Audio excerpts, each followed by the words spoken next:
Good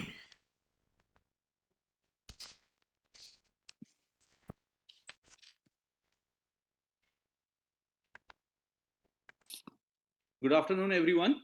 Am I audible? Yes, clear. Good afternoon, everyone. I'm Subhashish Chandra, Assistant Professor from Institute of Forensic Science, Nagpur. Today, I'm going to talk on reverberation time and acoustics of buildings.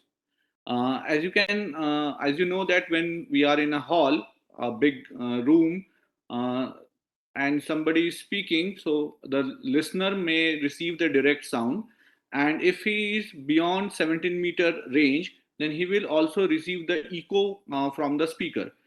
Apart from this, in case of a room, there are certain sounds which we listen just because the sound doesn't decay down and it takes little more time to reach you, and such kind of sound where the sound waves persist even after the source has ceased to emit the sound is called as reverberation. Like, it can also be called as that the time taken by the sound waves to lose their intensity from audible to inaudible limit, which is 10 to the power of minus 6 times the initial value, or if we represent it in decibels, the intensity has to fall to 60 decibels. So if the intensity from the original value has fallen down 60 decibels, we will say that now the sound has ceased to exist.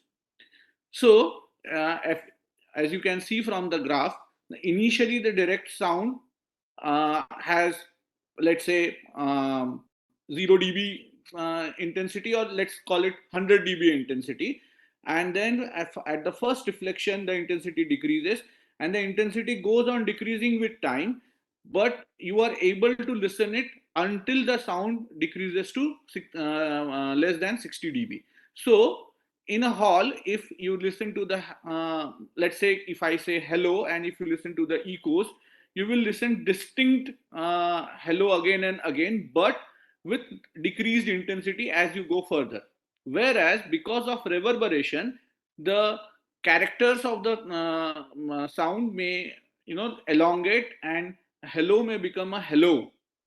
And because of this, there is a requirement that in case of a hall, this reverberation should be controlled.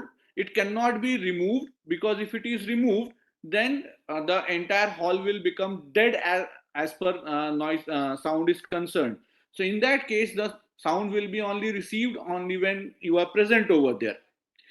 But if you want to take the sound from the speaker to a little further, then you have to allow this reverberation, but you cannot allow it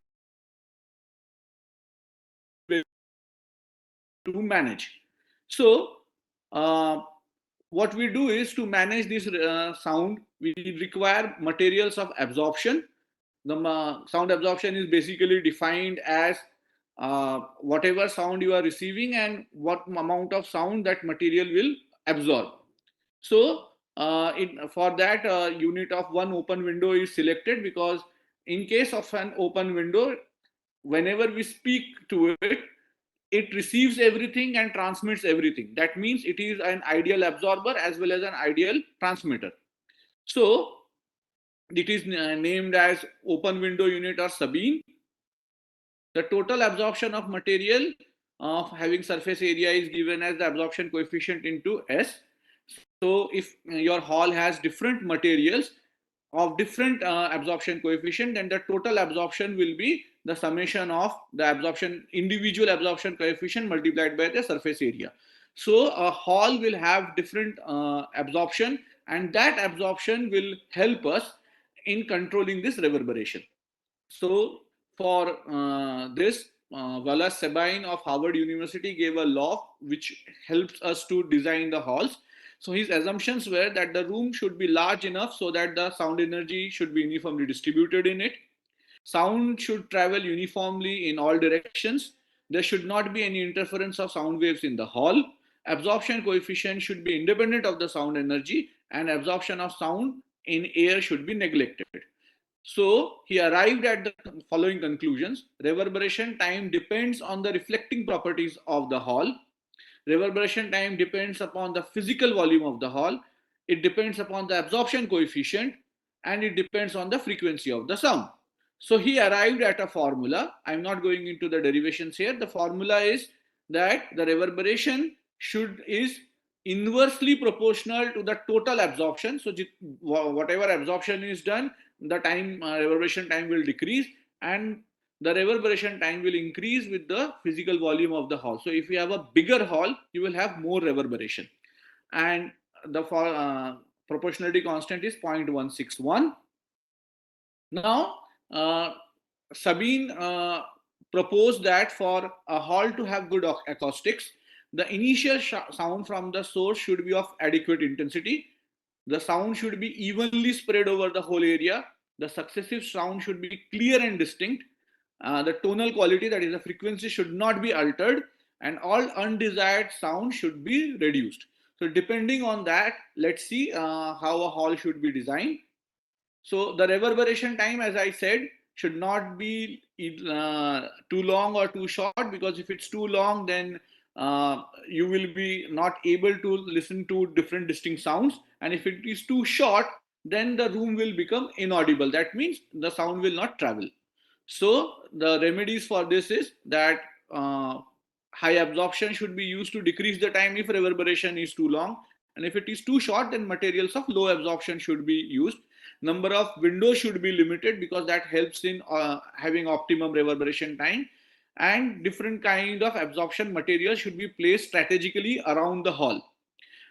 And since a human being also absorbs sound energy, which is about 0.45 sabines, and if a man is not, or a audience is not present, then that may change the dynamics of the hall, and hence upholstered seats are used of using materials which, in the absence of audience, will contribute to this absorption. So you will find upholstered seats in all good halls, so that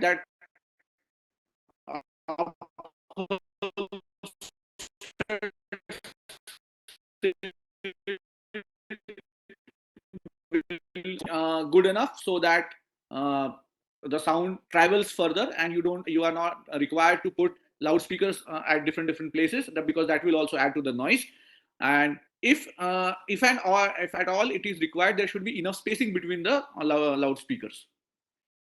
Focusing is important, because what happens is, when you speak, if the hall is of a particular curvature, the sound will go and meet at one certain point, and there would be large sound at that point. But because of the redistribution of the energy, there will be places where you will not be able to listen.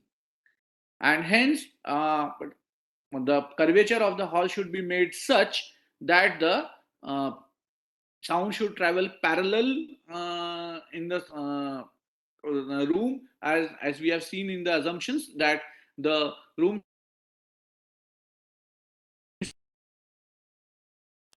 echoes are produced if the hall is bigger than 17 meters, and hence such surfaces from where echo can be produced should be padded up, and material of high absorption should be used at those places. And the sitting arrangement is generally for visual benefits. The sitting arrangement is in case of a steps, and these steps also contribute to constructive and destructive interference of sound, and hence uneven steps are used, so that the destructive interference is more and there is no back sound. Also, these steps are covered with material of high absorption. And resonance means if the sound of that particular vibration resonates with some material over there, and then it will also start vibrating that material because of resonance, and it will produce sound of its own, which is not what we require inside a hall. And due to this, the original sound may get distorted. So vibrating body should be suitably damped. And the last part is that noise is the unwanted sound which we don't want in a hall, but noise is present in every hall. Noise are of three types. One is airborne noise, which can come from outside the hall. Second is the structure borne noise, which is formed because vibration of certain elements in the building itself. And lastly, the internal noise, which is produced by anything inside the hall, like if you are eating a piece of chips, or you are rubbing your hands, or you are rubbing your feet. So for all these, generally for airborne noise, the best way is to superpose or interpose a buffer zone of trees around the building, so that a lot amount of external noise is absorbed by the trees itself.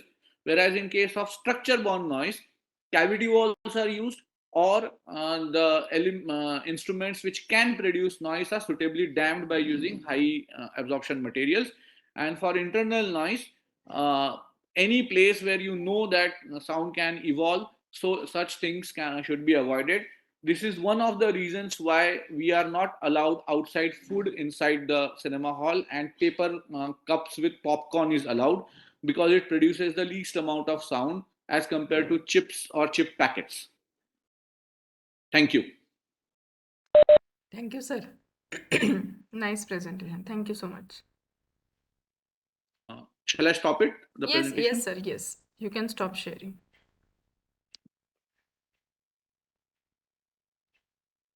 Mhm.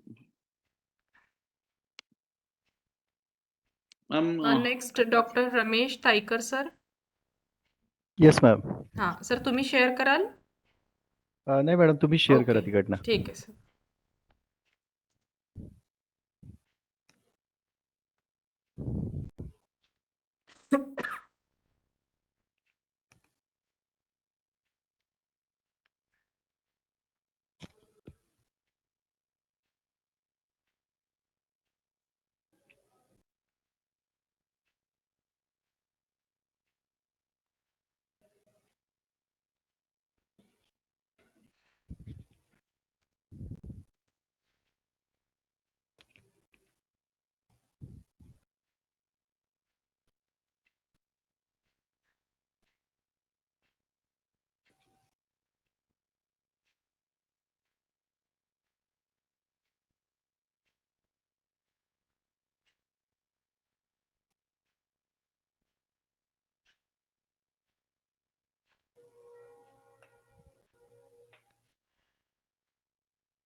Yes sir. दिसतंय PPT?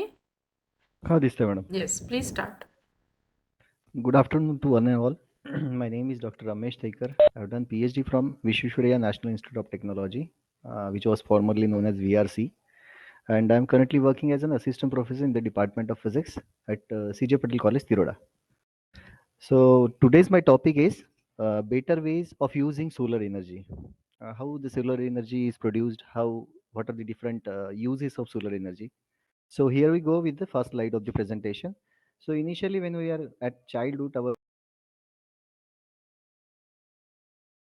path so that our muscles and bones should be get more strengthened. So this is how what we were using the solar energy in the previous days. Now what is happening? Next, please. Dharmik madam. Yes. What is the present scenario is we are using many type of energies in these days. There's and namely fossil, biofuels, hydro-based, nuclear energy also. Solar energy we are using only 0.8%. Most of the energy which we are using is based on the either fossils or biofuels. Even the windmills are very lesser at content. We are not using it presently. So our main focus of today's presentation and necessity of tomorrow's generation is we should use the maximum amount of solar energy so that the non-conventional energy sources should coal, water, that has to be saved, no? So that is why today's presentation is based on. Now we'll go for the next slide. So what is solar energy basically? Solar energy is what how we can use it. We are using the solar energy into electrical energy. So indirectly, we are using this solar panel as a transducer to convert one form of energy to another form.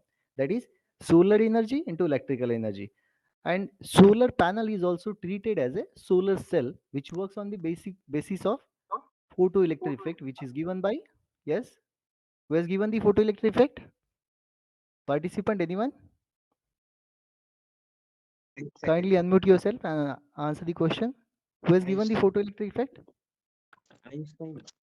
Yes, yes, very good. So Einstein has got the Nobel Prize in the on the photoelectric effect, and he has given the effect which the solar energy or conversion of solar energy into electrical energy takes place, right? So next, please. Here we go with the principle of a solar energy or solar cell. So how our solar panel works? Look at this diagram. This is what is the entire solar panel, in which blue shaded portion is a solar panel. Blue, next one, the layer below the blue shaded portion is N-type semiconductor, and below that P-type semiconductor. What happens? Photons incident on the your solar panel, right? Which you have seen on the terrace of different IT sector panels or industries or cinema theaters even. So these electrons, the photons get agitated and it absorbed by the electron. So absorption of photon takes place by the electron, and because of which electron get started moving from n region to p region. So in this way, electrons and holes pair get formed. You have seen, you are watching that plus sign and minus sign nearby, near each other. Are you able to see that? Yes. Yes. Yes. So that is what is the electron hole pair formation. This electron hole pair formation leads to the uh, junction barrier, and this junction barrier allows or does not allow the electron to go from excited state to ground state. So there are some sort of electrons which are do present in n type of semiconductor, having more amount of activation energy, get transferred from n type of region to the p type, and because of the motion of electrons from n type to p type, this charges start moving, electrons start moving, and we get the charges in the form of a electrical energy. So this is how the electrical energy we get from the solar energy with the help of a panel which is known as solar panel or solar cell. Next, please.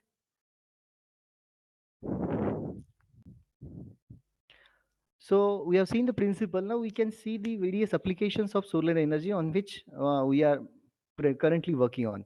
So this is what is the camera street lamp appla, right? In which solar panel were attached, right?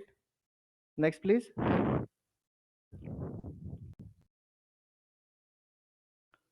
This is what the different type of solar panel which you can see in Diksha Bhumi also in Nagpur. Next, please. Oh, wow. This is what is the green car which which our Gadkari ji has presently launched. This car consists of a solar panel on the top rather than sunroof. Now we are not going to use the sunroof here. Furthermore, this sunroof has to be replaced with the help of a, yes, solar panel, so that the car gets drive automatically without any sort of a fuel, without any diesel, without any petrol, without any uh, uh, hydrocarbon, what to say, in the form of a fuel, right? So this is what is the upcoming generation of our car that will be, probably that will be. Next.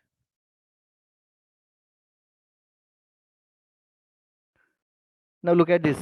This boy, engineering student, uh, he has developed a two-wheeler which do or e-rickshaw which works on the basis of a solar energy, or it works on the basis of photoelectric effect. What he has done, he has applied one cap-like structure or solar panel to drive his e-rickshaw, right? So this is already in the market and people are using it in South India, particularly Chennai. Next one.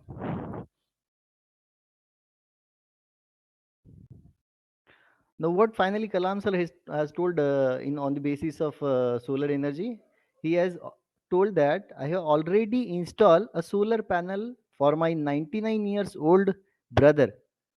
So he has already installed a solar panel on his terrace so that 24 hours of electricity can be produced and utilized by the human being rather than suffering from load shedding of MSEB. Right? So this is all about the today's presentation. Next, please. So here I'm going to stop. Anybody is having any question, he can ask or she can ask me. Thank you. Thank you, sir. Thank you, Dr. Ramesh Taikar, sir. Thank you, madam. Next one, M.R. Ramesh. Ma'am, excuse me, ma'am, I have a doubt, ma'am. Yes, sir. Please ask. Ma'am, Ramesh sir told that the electric vehicle, I mean, it can be charged through solar cell. Yes. Without petrol, he can operate the car. Ramesh, But in sir, night it's time, for you. Dr. in, Ramesh, sir. in night time, how can you charge your battery by using of solar cell? Yes, yes. Dr. Daytime Ramesh it's Taikar, okay, sir. everything is okay.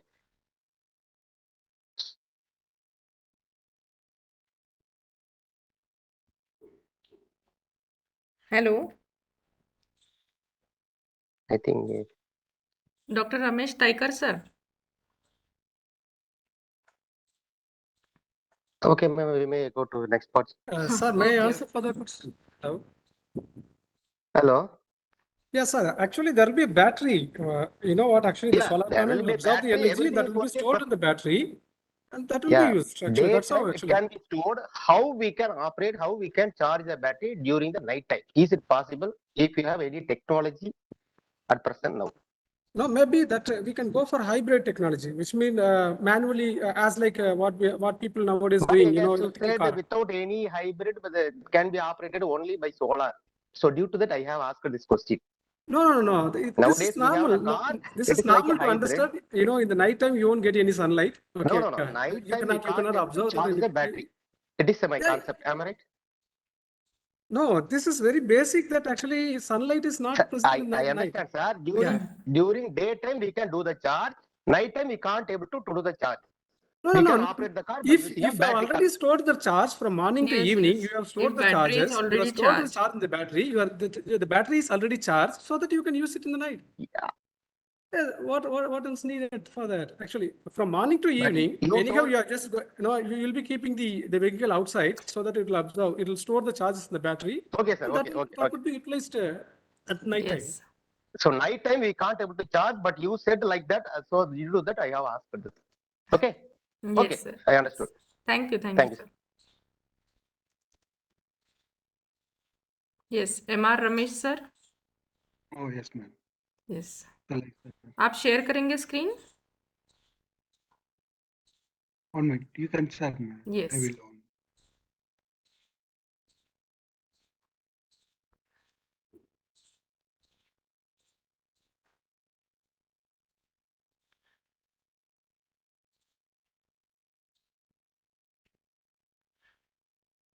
Yes, sir.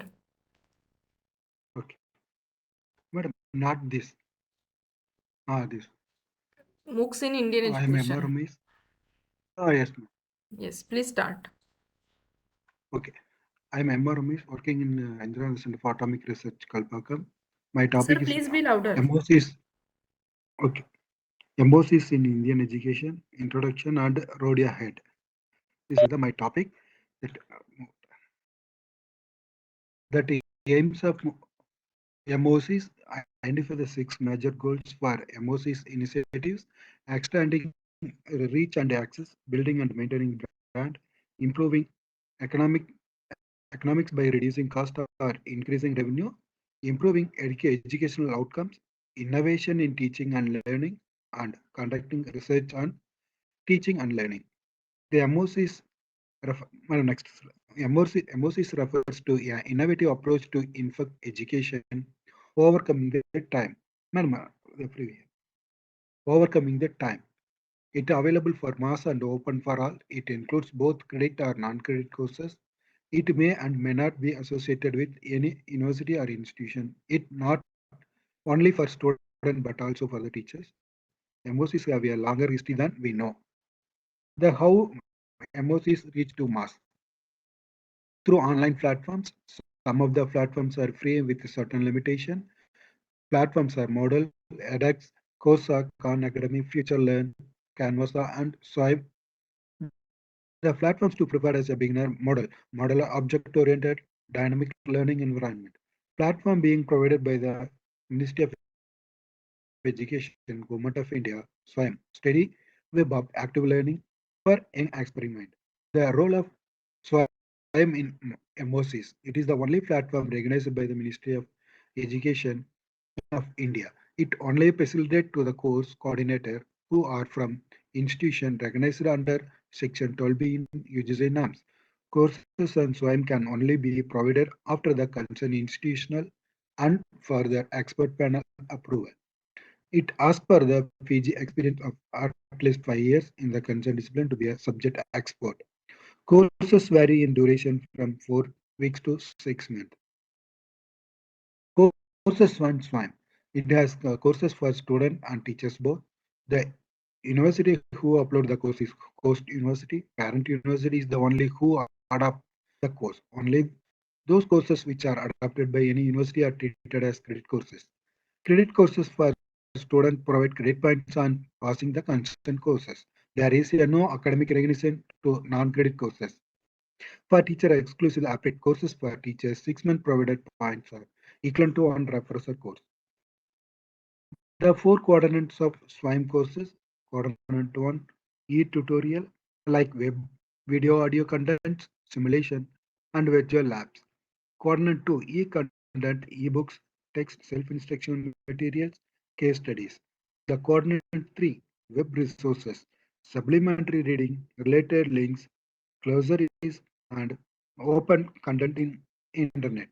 Quadrant 4, self-assessment, like assessment and solutions, quizzes, MCQs, course development. Course material will be based on the 4 quadrant of SWAYAM. Courses material can be developed with self-made content and contents which are already available as OERs, open educational resources. Courses on SWAYAM is divided into either 40 or 30 modules. A 40 module course offers 4 credit points, whereas then 30 module course offers 3 credit points to the student. One module is prepared by the team of 4: subject expert, presenter, technical expert, and content reviewer. Role of open educational resources in MOCs.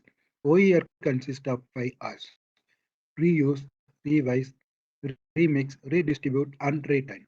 OER is a license to someone content without his or her prior permission. It is different from giving reference and neither acquires it. Some of the OERs are OER Oprica, OER is a MIT OpenCourseware, OER Commons, and Creative Commons. Online videos and contents are used at SWAYAM platforms should be plagiarism free and collected from OER only. OER license. These are the license: create, comment, the copy and publish, attribution required, commercial use, modify and adapt, changes, line, license. These are the things. In Creative Commons attribution, CC, this license let the other distribute, remix, depict, and build upon your work, even commercially, as long as the credit to original creation. This is the most accommodate of license offered, recommended for the maximum dissemination and use of licensed material. Creative Commons license CC, and SA. This is license others remix, depict, and built upon your work, even commercial purpose. These are the things. What you are paid with. The funding pattern. Development of MOs is 13.5 lakhs. Subject expert 33,750 per module. Presenter 5,000 per module. Content editor 2,000 per module. Editing 5,000 per module, and miscellaneous line. What you are paid with. What are the you paid with as a course coordinator? Rupees 1 lakh if the enrollment of more than 500 student in your course. First cycle of course has been completed. Do other associates are paid with as per the SWAYAM guidelines. What is the scope?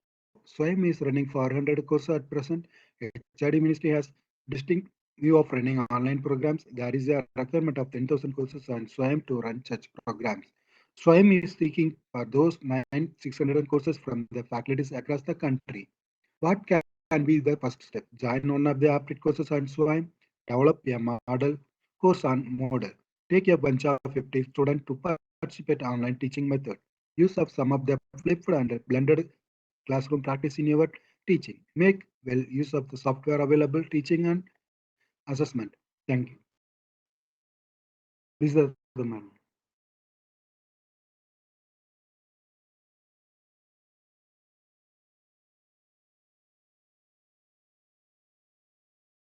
Any question? Hello. Ma'am, any question?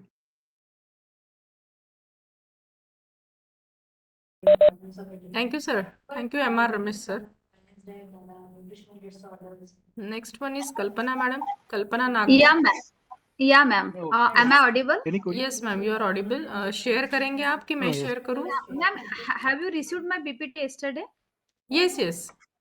Yeah, I am sharing, ma'am, but it is you can't share content unless host, co-host. Just a minute, just a minute. Yeah. Now you just try. Yeah, just wait.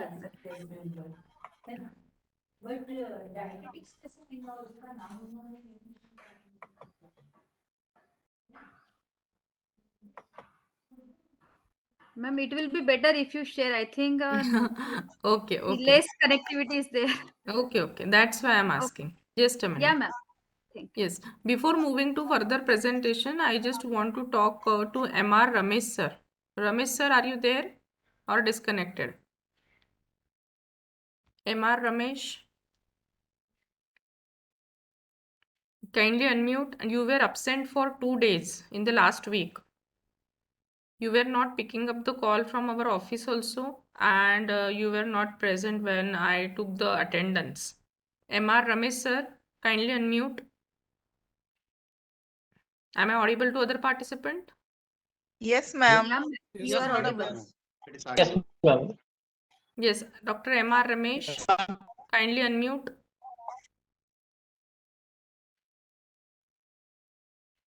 You were there, you just now gave your presentation. Kindly unmute.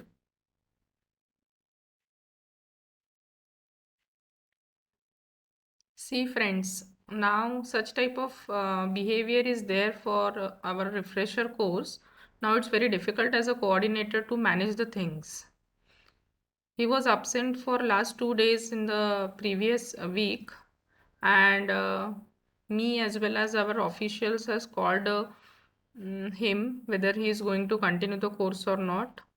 उन्होंने phone भी pick up नहीं किया, and now also he is not answering. So we took decision that to expel him out of the refresher course. But today he gave the presentation, and but now he is not responding. So it's very difficult for me as a coordinator to what should I do for such type of participants. Anyways, I'll take some decision later.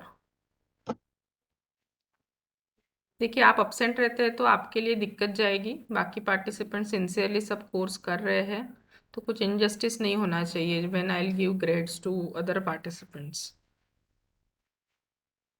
Are you getting my point, other participants? Yes, ma'am. Yes, madam. Yes, MR Ramesh Ma'am. left the meeting. Just now I seen the message.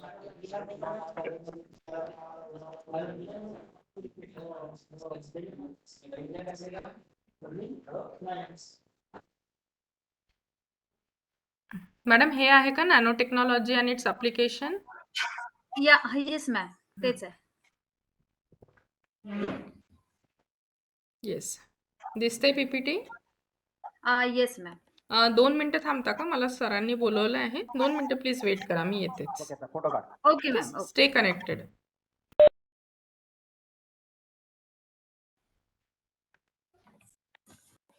Please start. Yeah, ma'am. Yeah. Good afternoon, everyone. I am Dr. Kalpana R. Nagde, Assistant Professor from Department of Physics, Government Institute of Science, Nagpur. So today I am going to deal with a topic, means I am going to present a seminar on nanotechnology and its application. So whenever I am saying the word nano, so one thing comes in our mind that how small it is. So can anyone do that imagination, or can anyone tell me how small it may be? So it is around 10 to the power minus 9 meter. So in simpler way, for other participant who are not from physics, I will give you the simple definition. Suppose I will arrange 2, 3 or my 6 atoms approximately side by side, then it will give you the idea about the nanoscale. So this is the beauty of the nanotechnology. So in this topic today, I will cover the some definitions of the nanoscience and nanotechnology and the applications which we are using in our day-to-day life. So let's start with our presentation. Ma'am, next slide, please. Yeah. So basically, nanotechnology is the science, engineering, and the technology which we are conducting at the nanoscale. Nanoscale means it ranging from 1 to 100 nanometers. So nanoscience is the science in which we are preparing the nanomaterials, and the nanotechnology is the technology which uses engineering, and it will be manufacturing some devices for our application. So that is the basic difference between the nanotechnology and the nanoscience. So physics, material science, and the chemistry, these branches will come under the category of the nanoscience, and the engineering will come under the category of the nanotechnology. But nowadays there are the mixing of all the branches. Means a material scientist can form a devices in the from the nanomaterials. So from where this idea will come out. So there was a physicist known as the Richard Feynman. He was delivering a lecture to his students, and at that time he said that there's are the plenty of room at the bottom. Means you can imagine when we are go at the nanoscale, the properties of the material will change, and that is the meaning of the plenty of room at the bottom. And this statement will change, have changed all the scenario. And in the next upcoming years, these nanotechnology branches have evolved.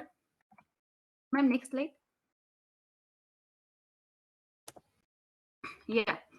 So nanoscience and the nanotechnology involves the ability to see the control individual atoms. Means here we are controlling the atoms at the nanoscale. So whatever we are doing in day-to-day life, or I can say everything on earth is made up of the atoms, and if we'll control these atoms, we will actually change the properties. So what are the things which are made up of the atoms? The food we eat in day-to-day life, the clothes we wear, the buildings, the houses, and in nutshell I can say our whole body is made up of the atom. Next. So here is a one diagram to see how one can compare a human hair with a nanofiber. So you can see the thickness of the human hair when you are comparing with that of the nanofiber. So now you can imagine how the nanoscale means 10 to the power minus 9 meter, how it will look like at the nano range if you are comparing it with the human hair. Next, please. Now, so if I am saying it is the nanomaterial, nanoscience, and nanotechnology, then one should know how these nanomaterials are classified. So some nanomaterials are already present in our nature. So such type of the nanomaterials are known as the natural nanomaterials. Some examples are viruses, proteins in our RBC, that is the red blood corpuscles, and some of the nanomaterials which are man-made, and that will be used for the some applications. So one beautiful example of that application is the carbon nanotube. And depending on the size of your nanomaterials, they are divided into the 0 dimension, 1 dimension, 2 dimension, and the 3 dimension. In physics language, they are basically known as 0D, 1D, 2D, and the 3D. So whenever I am saying the 0 dimension, means it is a very small dot, and the one example of that dot is the quantum dot. So I will explain this in detail, quantum dot. So I will not explain all these things. One example of 1 dimension is mean you are expanding your y axis or the x-axis. So nanowire is the example of the one-dimensional nanomaterial. Suppose I want to prepare a film to form a solar cell in a nano range polymer for the formation of the solar cell. So I have to use the nanofilm. So it is the example of the two-dimensional. So suppose I want to grow a crystal or a material in three-dimensional, like a rod for application as a cathode for the fuel cell. So it will nothing but the example of the three-dimensional, that is the bulk material. So artificial nanomaterials can be prepared with the different types of metal. Sometimes it may be prepared with the carbon, or sometimes it may be prepared with the metal. So it is prepared with the carbon based material, that is known as the carbon based nanomaterial, and one example is the fullerene. It is just a buckyball like structure. Metal based nanomaterials is nothing but your nano gold, nano silver, and the metal oxide. Next is the dendrimers. Dendrimers are nothing but the branch-like structure, but again it is the nano-sized polymer. So all these are the materials scientists how they can bifurcated all these nanomaterials. And the last is the composites. So composites is nothing but the mixture of the nanoparticles. It will not give you the new material, but it will mixes the two phases and will give you the some new material which you can use for the another application. Next, please.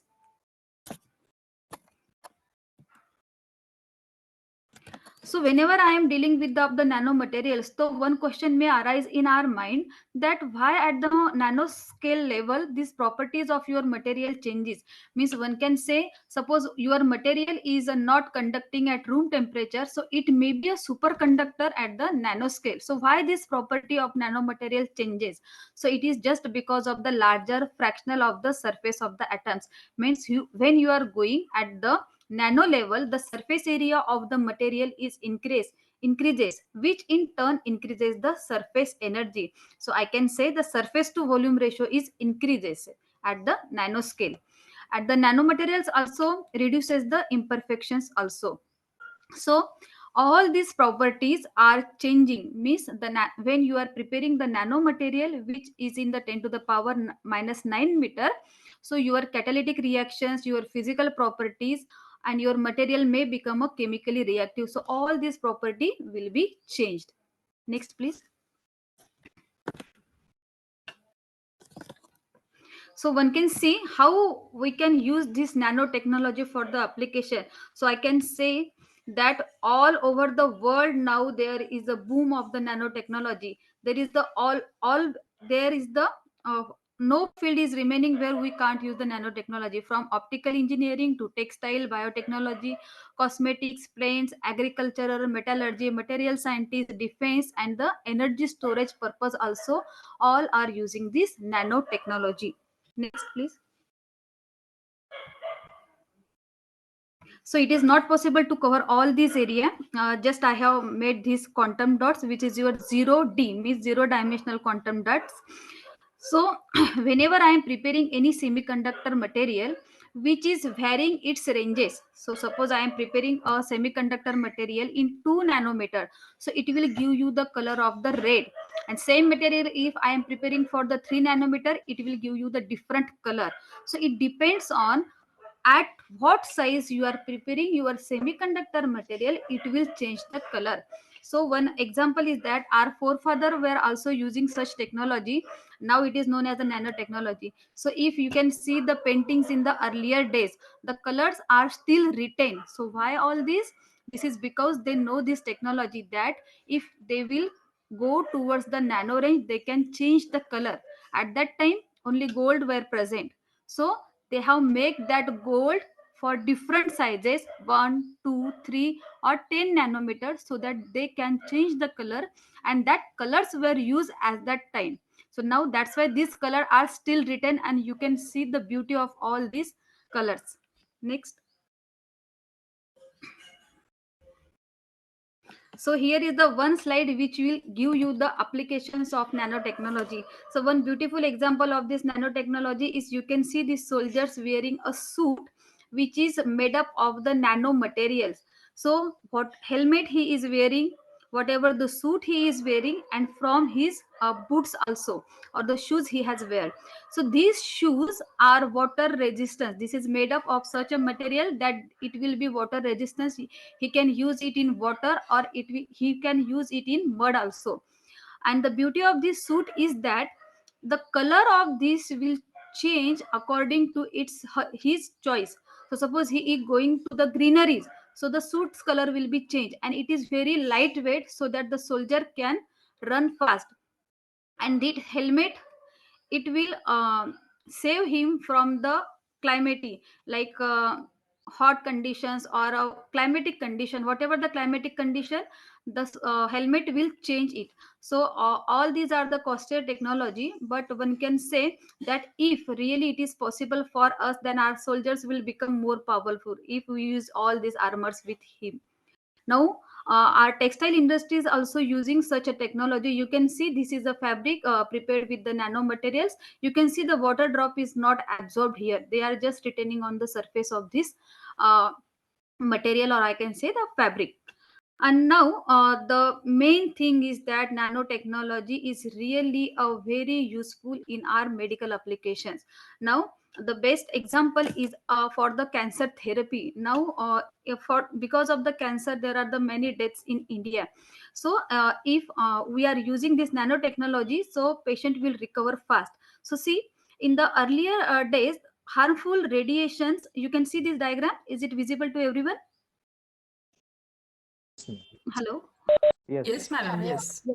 Yeah. So suppose I will give this harmful radiation, or I will spread this radiation to the human being. It will not recognize that on which cell I am bombarding. It will damages the useful as well as the cancerous cell. But if I will use the nanotechnology, I will give this nano capsule.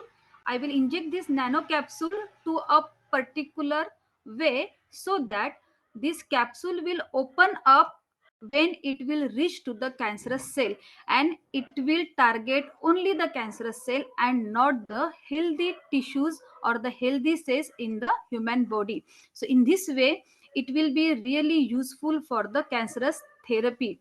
So all these are nothing but the examples or the nanotechnology.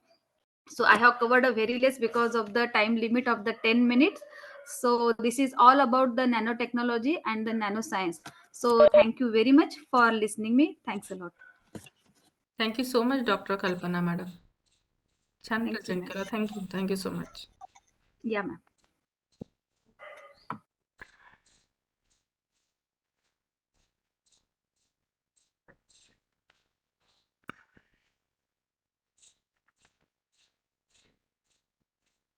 चलिए next participant Maniram Diwar sir. जी जी madam. Hello. मैं present करूं? Hello. Hello. Yes yes. Hello. Yes sir, you are Audible.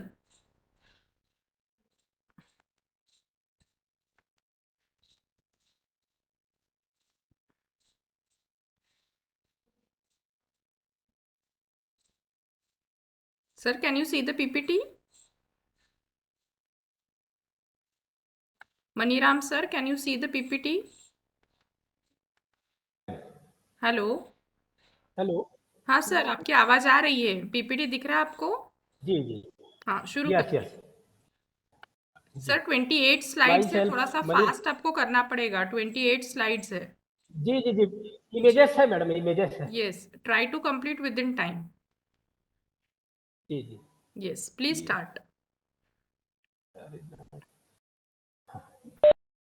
हाँ. Myself Maniram Dhiwar, assistant professor, department of physics, government MBPG college Mahasamund, Chhattisgarh. Next madam. Next please. Next slide में. Hello. Next please. Hello. Hello. Yes sir, slide change की है. हाँ. जी जी. Telescope. My topic is telescope. A telescope is an optical instrument using lenses, curved mirror, or a combination of both to observe distant objects. Visual angle is the angle viewed object subtended by the eye. Next. Hello. Next, please. Next, please. This is the visual angle subtended by eye. Next, please. Hello. Visual angle is ratio of object size and distance. If distance is increases, the visual angle is decreases. Next, please. This. Next, please.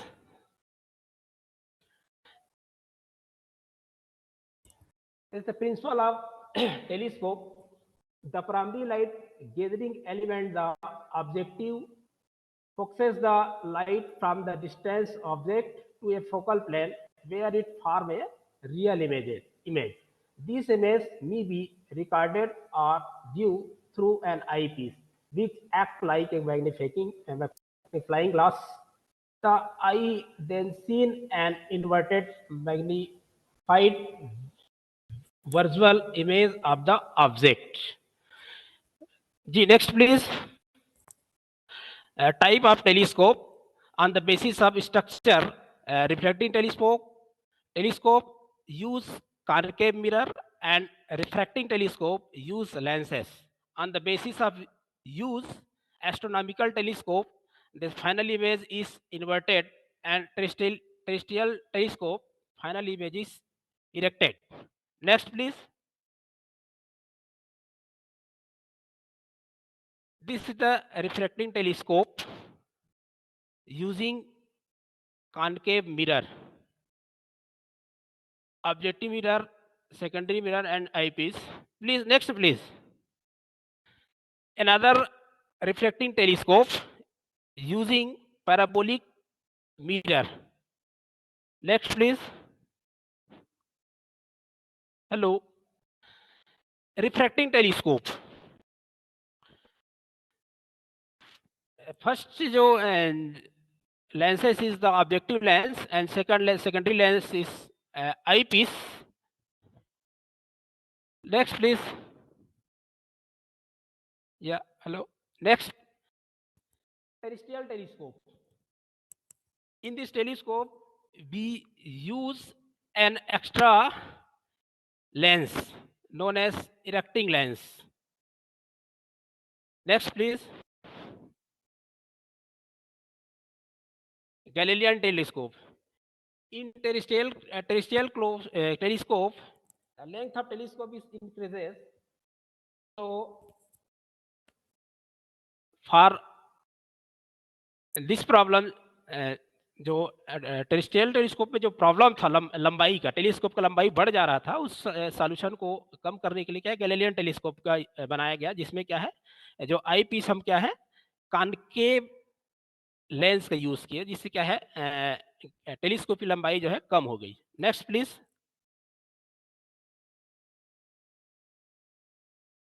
I pieces.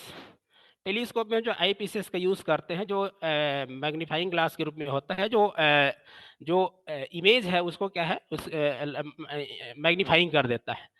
तो an eyepiece, two plane convex lenses separated at some distance apart are used in this toward the object is known as the field lens, and the lens toward the eye is known as the eye lens. On the basis of focal length and distance between the two lenses, generally the eyepieces are the 4 types. Next, please. Type of eyepieces: Kellner eyepiece, Huygens eyepiece, Ramsden eyepiece, Gauss eyepiece. Next, please. The purpose of eyepiece: produce and allow you to change the telescope's magnification, produce a sharp image, provide comfortable eye relief, determine the telescope field of view. Next, please.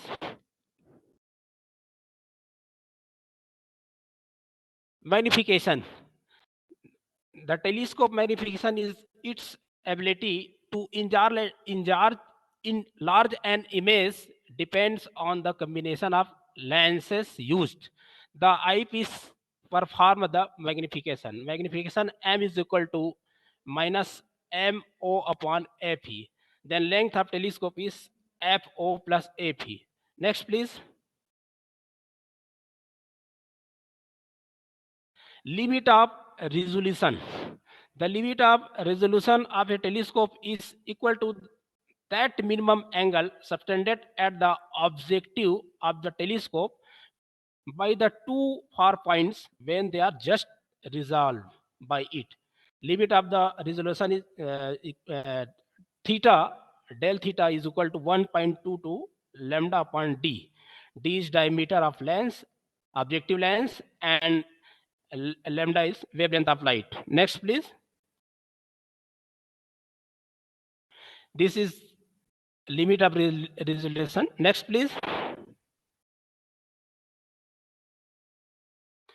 Resolving power of telescope. Resolving power of telescope is its ability to produce separate images of two closely spaced objects.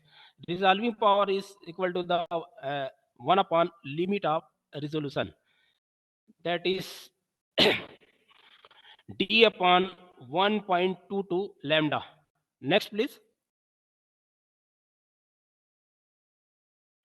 Some images, Hubble telescope, space telescope. Next, please.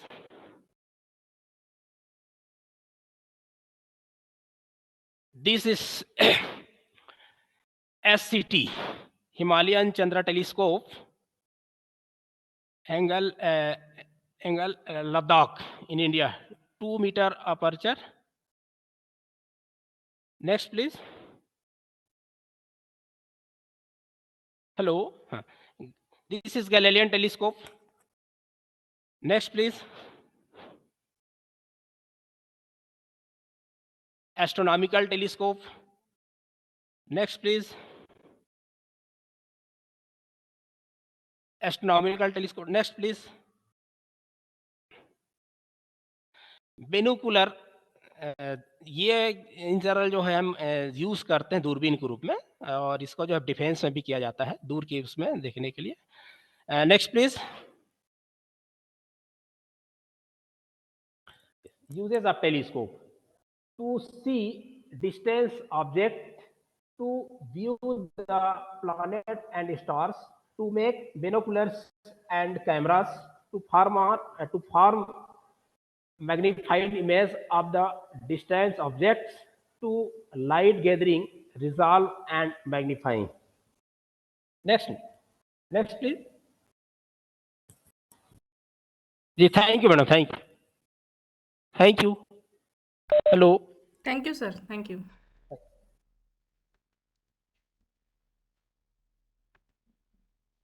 Next one, Dr. Aparna, madam. Yes ma'am. तुम्ही present करा. Ma'am मला शेअरचं option. हां, मी present. एक minute.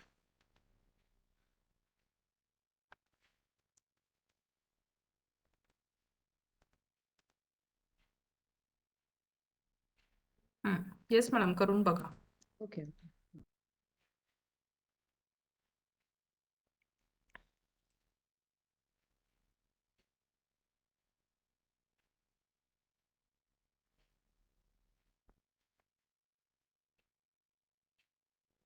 Yes ma'am, slide show करा. PPT दिसते का?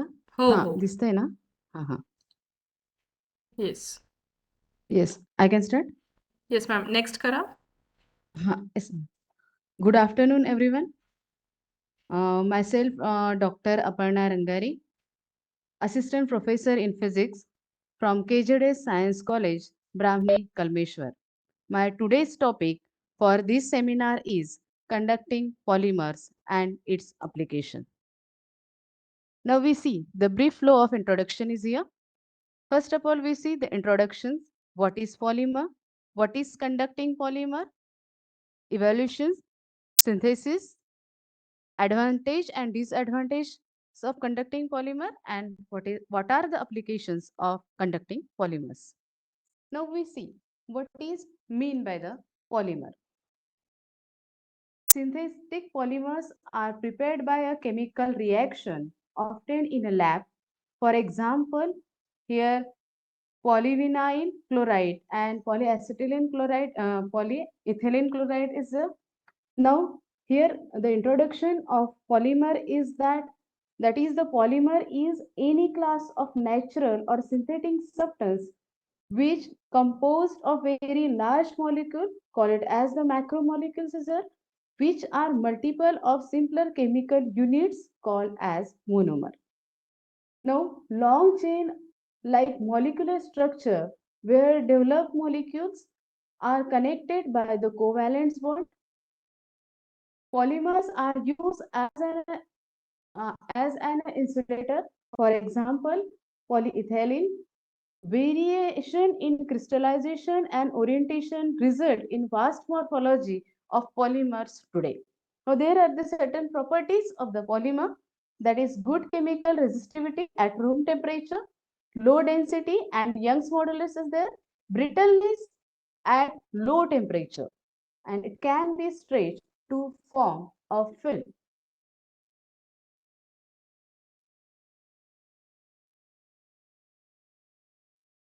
Hello ma'am, slide पुढे जात नाहीये. Hello. Am I audible? Madam एकदा स्क्रीनवर क्लिक करा. Okay. आता नेक्स्ट करून पहा. Thank you, ma'am. Okay. Now here are the few examples of organic polymers. That is, polymers are synthesized by prepared a chemical reaction in lab. For example, we have take the vinyl chloride and that vinyl chloride is converted into the polyvinyl chloride. And another example is ethylene, and ethylene converted into polyethylene by synthetic polymers. Now we have to see what is mean by the conducting polymers. The polymers through which current can pass is called the conductive polymers. Conductive polymers such as polypyrrole, polyacetylene, polythiophene, polyaniline, these are the examples of the conductive polymers. Continue to be focused of active research in diverse fields, including electronics, energy storage catalysis, chemical sensing, and biochemistry. The polyaniline is unique among these conducting polymers. Why? Because it has a wide range of electrical, electrochemical, and optical properties, as well as good stability. The another one, that is polyaniline, can be doped to high conducted state by protonic acid or by electrochemical method and show the moderate conductivity which is depend on upon the doping. Now, precisely why we have to choose the polyaniline? There are the various research papers are related to they choose the polyaniline for the synthesis process. Okay, so there is one of the surprisingly quotation which is given by Professor A.G. McDermott, and he quote that is there are as many different types of pani as there are people who synthesize it. Insist of the polyaniline, we have to use here pani acid in a short form. It can be easily synthesized. It comparatively stable in air. In monomer of pani is inexpensive, solubility in suitable solvent. It exhibit a number of interesting properties such as electrical, optical, photoelectrical properties, chemical sensitivity, and etc. A conducting polymer that can be grown by using aqueous and non-aqueous route can be obtained by electrochemical synthesis or oxidative coupling of aniline. Now, the doping is one of the process to adhesive by adding the protonic acid. Now, there are two methodologies we have to use for the synthesis of a pony, but among from these, the most applicable process or application methodology is used, that is the chemical oxidation method, and second one is the electrochemical oxidation method. Now, you have to see the advantage and disadvantage of the polyaniline: wide controllable range of conductivity, mild and solution processable material, conductive blends with many commodity polymers, function as processing aid in addition to conductivity, color and transparent electrical conductive product. Now we have to see, actually we concentrate on the application of the conducting polymers. That is the first one, that is coating. The conductive polymer protects the metal from corrosion because aside from being a barrier against aggressive species, it also produces the formation of passive oxide layer at the metal and coating interface. So also it can prevent the build up of a static charge in insulator. Also it can absorb the harmful radiation from electrical appliances which are harmful to here nearby appliances. Now the polymerization of conducting plastic used in a circuit board. The next application is that is the sensor. A sensor is one of the application is that is the conducting polymer are easy to be synthesized through chemical or electrochemical process, and their molecular chain structure can be modified conveniently by copolymerization or structural derivatives. It has good mechanical properties which allow to facile fabrications of sensors.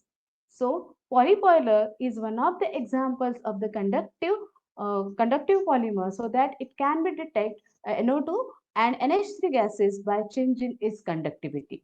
Biosensors polymerizations of polyacetylene in the presence of enzyme, glucose oxidase and suitable redox mediator like triode will give rise to a polymer which acts as a glucose sensor. Now the next one is biocompatible polymers. The biocompatible polymers are gaining a great interest in the field of biomedical applications. Those polymer having nanopolymer are only applicable for artificial nerves and brain cells. That is, according to the Uzma Arif and et al. In 2019, he put it those polymer having the nanopolymer are only applicable for the artificial nerves and brains. Now, the next one, that is the batteries.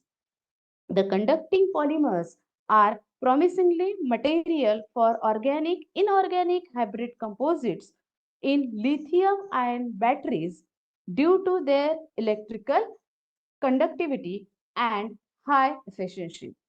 To be cycled 100 or 1,000 of times with only slight degradation. It means that is the rechargeable battery is examples with the examples of the polypyrrole lithium and polyaniline lithium. The next one, that is in a displays. One of the scientists, that is the Peng Chen and Van and et al., he told us that is the transparent electrode base on conductive polymer for only applicable for the display, So there is a flat planners and related problems, low lifetime and long switching times. Now, another application is that is the conductive adhesive. The monomers are placed between the two conductive plates and it allowed to be a polymerized. And another one, that is the conductive object can be sucked together, it allowing electric currents to pass through the bands. And one of that is the new developments in the field of the conducting polymer, and which is applicable to the smart structures, and the conducting polymers is also at a nano wires. So thank you so much. Yes, ma'am. Yes, thank you so much, Aparna madam. Nice presentation, and you have delivered also nicely. Thank you so much. Thank you so much. Let's stop. हाँ मी करते Finish? इकडनं. अच्छा. Yes. Okay. Thank you, ma'am. Next, Dr. Leeladhar Revatkar sir. Yes madam. मी share करू? मी करतो madam इथं. Okay, ठीक आहे. एक मिनिट हा.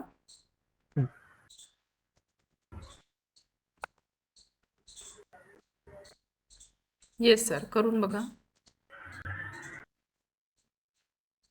Yes madam.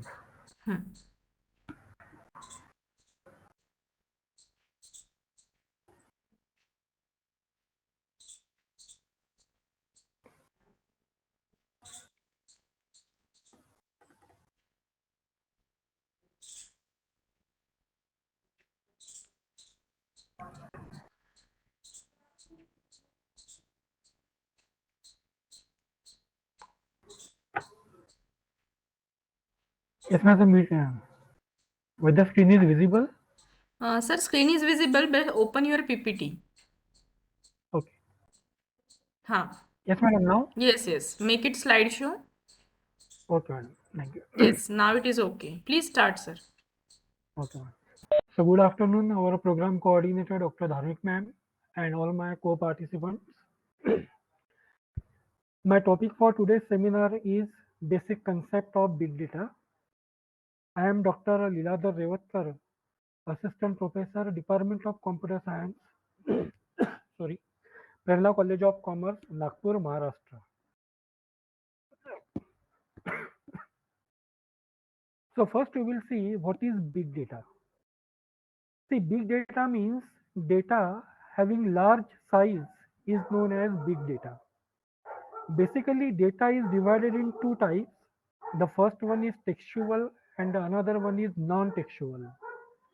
The textual data is consist of alphabets and digit only, but the non-textual data is consist in the form of image, video, audio, or a textual data having huge size that also comes under the big data. Now, why big data? See, in this slide, I have taken two scenarios. The first scenario is before, which I can say pre-internet era, and the second one is post-internet era. Now, in pre-internet era, only few organizations were using the internet, and very few companies were generated the data, and that data was accessed by the common person. Now, that few companies includes radio, television, newspaper. Only these companies were using the internet to give the information to the other persons. In post-internet era, now in both direction means common person as well as the companies both are sharing their data with each other. Because nowadays, if we see around 5 billion people are using the internet in the world. And these 5 billion people is nothing but the 64% population on the world over the earth. So if 64% population over the earth is using the internet, so we can assume how much data is generated nowadays. The second thing is that nowadays each and everyone is on social media like Facebook, WhatsApp, Twitter, Instagram, and every data is generated in the form of non-textual data, that is in the form of picture, or we can call it image, or any small video just for 1 minute or 2 minutes, or in the form of audio. So to handle such type of data, this big data concept has been launched.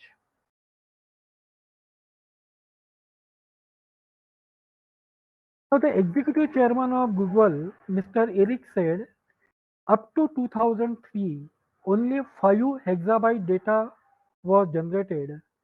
But after 2003, means when internet became so much common and everyone were using the internet. Now the 5 exabyte data has been generated in every 2 days, and this ratio is going increasing. Now these are the various examples of big data. The first one is activity data. Now this activity data includes when we listen the music online, for example, Spotify, you know very well. Every means by using Spotify, we can listen any kind of music, that may be from older one to newer one. Again, when we access some data through the smartphone, then that kind of activity is also belongs to big data.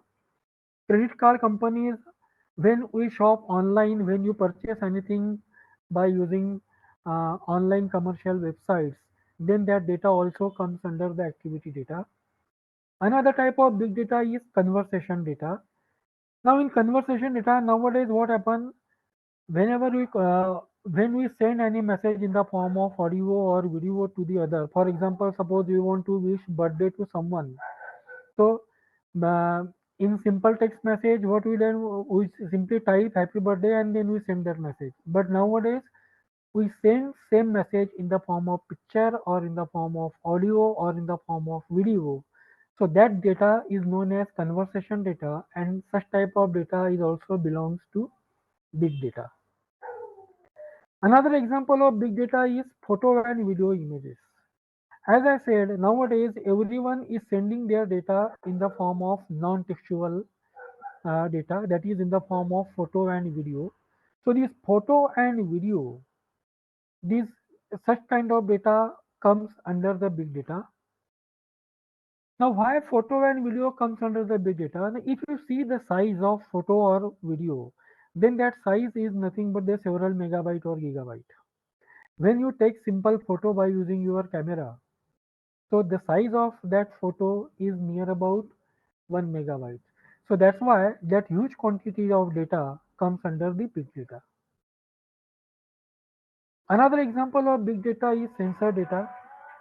Now in sensor data, this data includes your remote sensing data, research center data, satellite data. So all such kind of data comes under the sensor data. Then another example is I.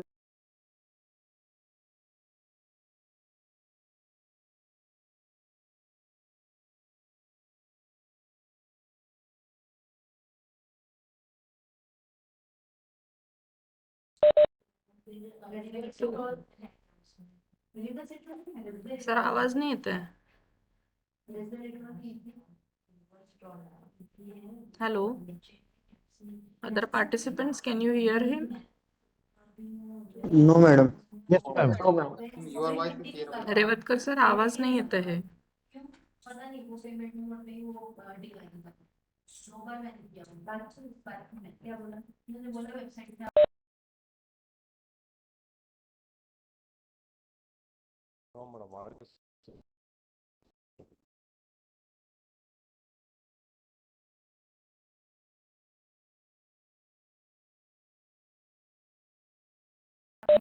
Hello, Revatkar sir आवाज येतोय?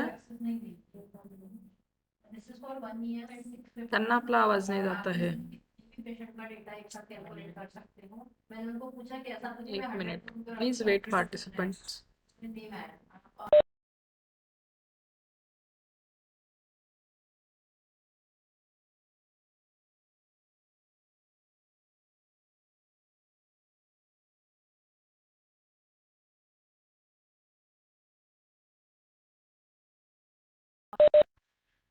नहीं, उनकी आवाज ही नहीं आ रही है. ठीक है, तब तक अपन आगे प्रोसीड करते हैं, क्योंकि भी सर का, किसी के पास सर का नंबर है तो उनको कॉल करके बताइए. इफ somebody has सर's नंबर है किसी के पास?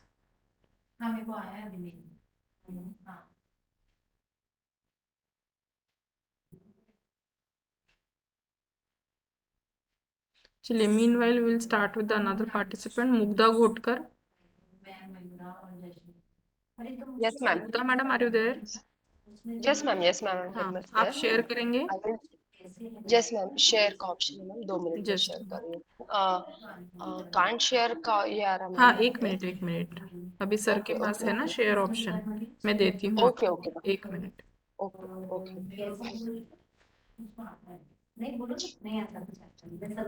Should I share, ma'am? Just a minute. अभी सर शायद मीटिंग से लेफ्ट हो गए हैं. अगर वो फिर से ज्वाइन करते तो 2 मिनट हम वेट करते हैं. ठीक है? Okay, okay. No problem, ma'am. हाँ, please wait. Okay.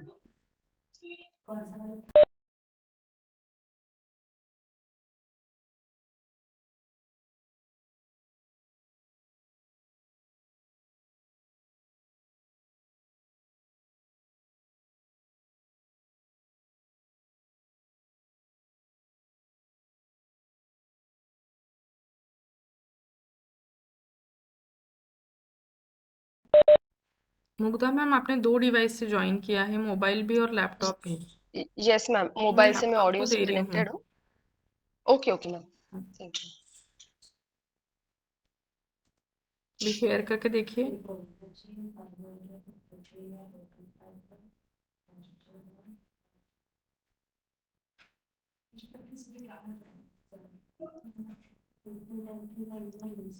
Yes. Is it visible, ma'am?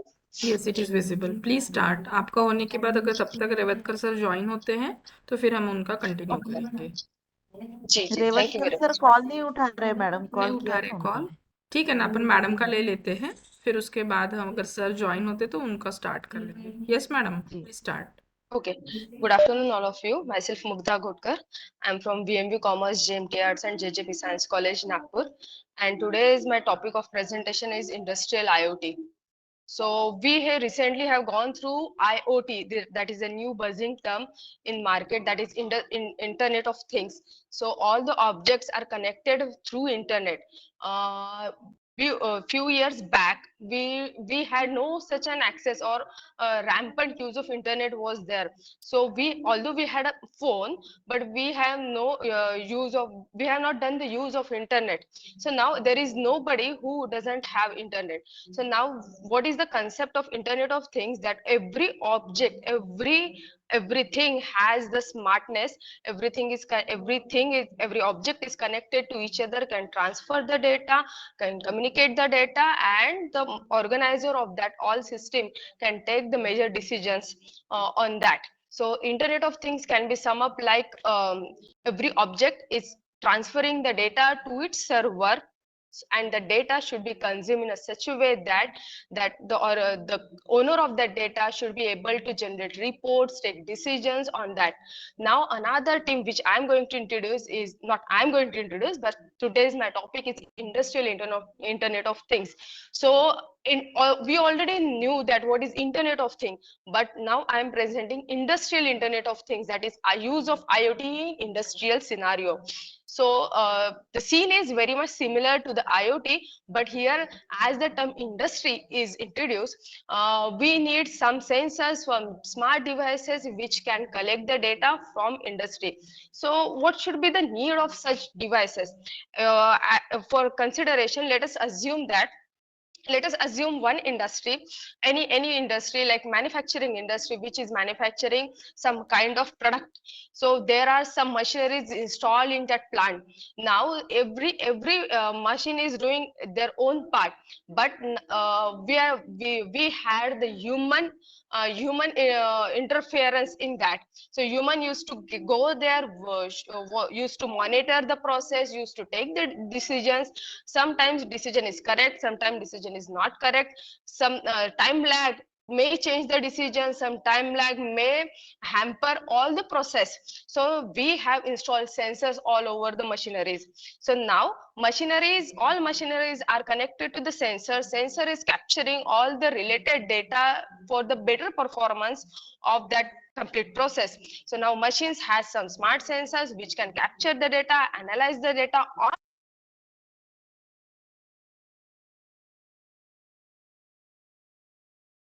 owner of that process, that is the plant manager or the floor manager.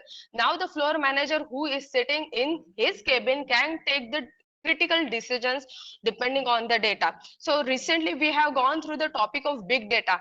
Big data is the huge number of data which is generated by the sensors. There are two parts of big data, that is human generated data and industry generated object generated data, that is IT and OT. But my IIoT is concentrating on only OT type of data, which is only generated by sensors. Now that sensors is generating the data which is of my use, and I'm just monitoring the data which is of my use, which will make my decision a better quality decision, due to which a plant manager or floor manager can reduce the bills, can generate the product which is more efficient, and all the process will be a smooth process. So industrial IoT, as you can see, that is a collection of that is a network of. Yes, ma'am. Okay, should I continue, ma'am? Yes sir, yes ma'am, please continue. Okay. So that is a network of intelligent devices which will form a system to collect and monitor and exchange the data which should be analyzed by the decision makers. Now how IIoT works, that is my next slide. So as I said that we have very smart devices which can sense and communicate the data. this data will be sent to the to one server which can be managed publicly or privately. Majorly industry will not prefer public sort of server. They usually like to keep the data very private, and so they has their own server, they has their own communication platform, and own kind of monitoring system, which is majorly known as SCADA. SCADA stands for supervisory control and data acquisition. So they has the SCADA which will get the data and which will be kept very private to that particular industry and to that particular plant. Now this data, the data which is gathered by the SCADA will be analyzed. So we now the floor engineer or the manager or the director of the company or the owner of the company has a particular type of data which is of their interest, so they can provide analysis of the data, and they can do the analytics that how we should manage the plant in future, so that we can reduce the energy consumption, we can do the cost cutting things, we can improve the efficiency of the complete process. So all the people are there involved. Smart data will help to take the better decisions in this complete scene. Now, how we reach here? It's not that we have landed in industrial IoT. It has begun with we are into a fourth generation of industrial revolution, that is almost known as Industry 4.0. So it it is started way back when there was a mechanical steam engine based water based industry. In the sense, there was no electricity, all the industry were running on water and steam power. Then we moved to the technological advancement, electrification was there, mass production was possible. Then there came the computerized era, so where we had computers, internet, PLC is programmable logical control. We have recently gone through the robotics topic, IT and OT digitization. So now at the plant floor, at this juncture, we have sensors, we have computers.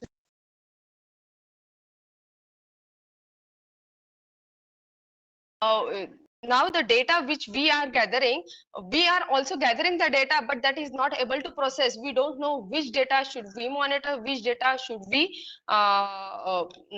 keep for the better decision. Am I audible? Because something went wrong in my Yes, Yes, ma'am. yes, you are audible. Please continue. Okay, thank you, ma'am. So this was the Industry 3.0, when there was computer, internet, everything was there. Now currently we are in the Industry 4.0, where we can share the data, IT data to OT data. So what does it mean, IT and OT convergence? It means that we most of us might be aware of the things SAP or ERP or MIS thing kind of softwares which manages all human generated data for the better decisions. Many company, I would like to say every company uses this kind of setup, but they all manages, that is the data of IT, industrial information technological data, that is generated usually by human. Now if I'm getting the data from plant, that is on the different platform. If I'm generating a data in SAP, that is on a different platform, but these two different platform was not able to communicate with each other. So I need to generate a report from OT and need to feed it to IT, or I need to get the data from IT and again feed it to OT. Now with the advancement of technology, there is a convergence between IT and OT. So we are heading towards the interoperability. That example I would like to quote: if you are putting a request on any of the, like say Amazon or Flipkart, like of kind of a things where you there are some products which are readily available, but there are some products which will be made tailor made specially for you, and depending upon your requirement which you give. So you are putting your request on Amazon kind of a platform, where you say I like this kind of thing, this that say my requirement is you should use this material, this dimension, your specific things you are putting there. Now the data you have put in is in IT system. IT system of Amazon. Now this data will be transferred to the plant directly without human interference, and the vendor company will get to know that there is someone who is Mugdha Ghotkar, whose specification is like this, and that company will make a tailor-made product only for you. Now that instructions are directly given to the PLCs. PLC will give the instruction to the machineries, and machinery will operate and will give the data back to your PLC that this product is almost ready or ready to dispatch, ready to deliver, and so on. So there is no human intervention. Interference. So I am putting my request directly to the plant, and the plant is giving back response directly to me. So this kind of future is I can say within 2 to 3 years we can have this kind of communication through industrial IoT. So technical part of industrial IoT I would like to showcase here. I have drawn a block diagram of how this communication will happen. There is on the bottom line there is sensors will generate sensors are actually generating the data, which will transfer the data to PLCs and real-time unit through some industry specific protocols, machine device dependent protocol. There is Modbus, TCP IP, Ethernet IP. There are many more, but I have listed only 3. Then there are PLCs which will connect to the IoT server. IoT server will gather the data from different platforms. This server should be capable enough to get the data from any variety of platform. So the platform independency will be achieved, and this server will publish the data to its client using PubSub kind of a protocol or client server kind of a protocol, so that industrial IoT based client can use the data for any purpose of its interest. So the major role is played by a server which is known as OPC UF. That's all. This is a very large topic. I like to finish it off right here. So let me know if you have any queries on this. Thank you. Thank you, Mugdha madam. Thank you. Revatkar sir. Yes, madam. हाँ, just a minute. मी तुम्हाला present करायचं होतं तो. Excuse me, ma'am. Ji. Ma'am, there is some kind of a thing has happened on my mobile, so I'm leaving the meeting for just 2 minutes and will Yes, again yes, you can rejoin. Okay. Yes. Revatkar sir, try to share your screen. Okay, madam. Thank you.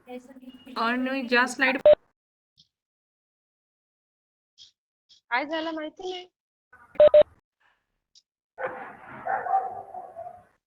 Sir कोणत्या slide पर्यंत झालं होतं? Just first slide सुरू होती, madam. Yes, yes. सुरू करा sir. Continue. Madam, is it visible? Yes, yes, it is visible and voice is also clear. Please continue. Okay, madam. Thank you. Sorry for interrupt. I was disconnected. So, in this slide, I have shown 2 scenarios. The first one is pre-internet scenario and second one is post-internet. In pre-internet, what was happened? The data were generated by certain companies like radio channels, newspapers, and televisions. But nowadays, everyone users are using the internet. As per one report, around 500 billion users are there in the world, and these 5 billion users are nothing but the 62% population all over the world. So if 62% of users are using the internet, so we can imagine how much data is generated per second or per minute. So how this data will be handled? So that's why this big data concept has been launched. So basically, big data handles the all non-textual data, and as I said, this non-textual data means in the majority it comes under picture, images, audio, and video data.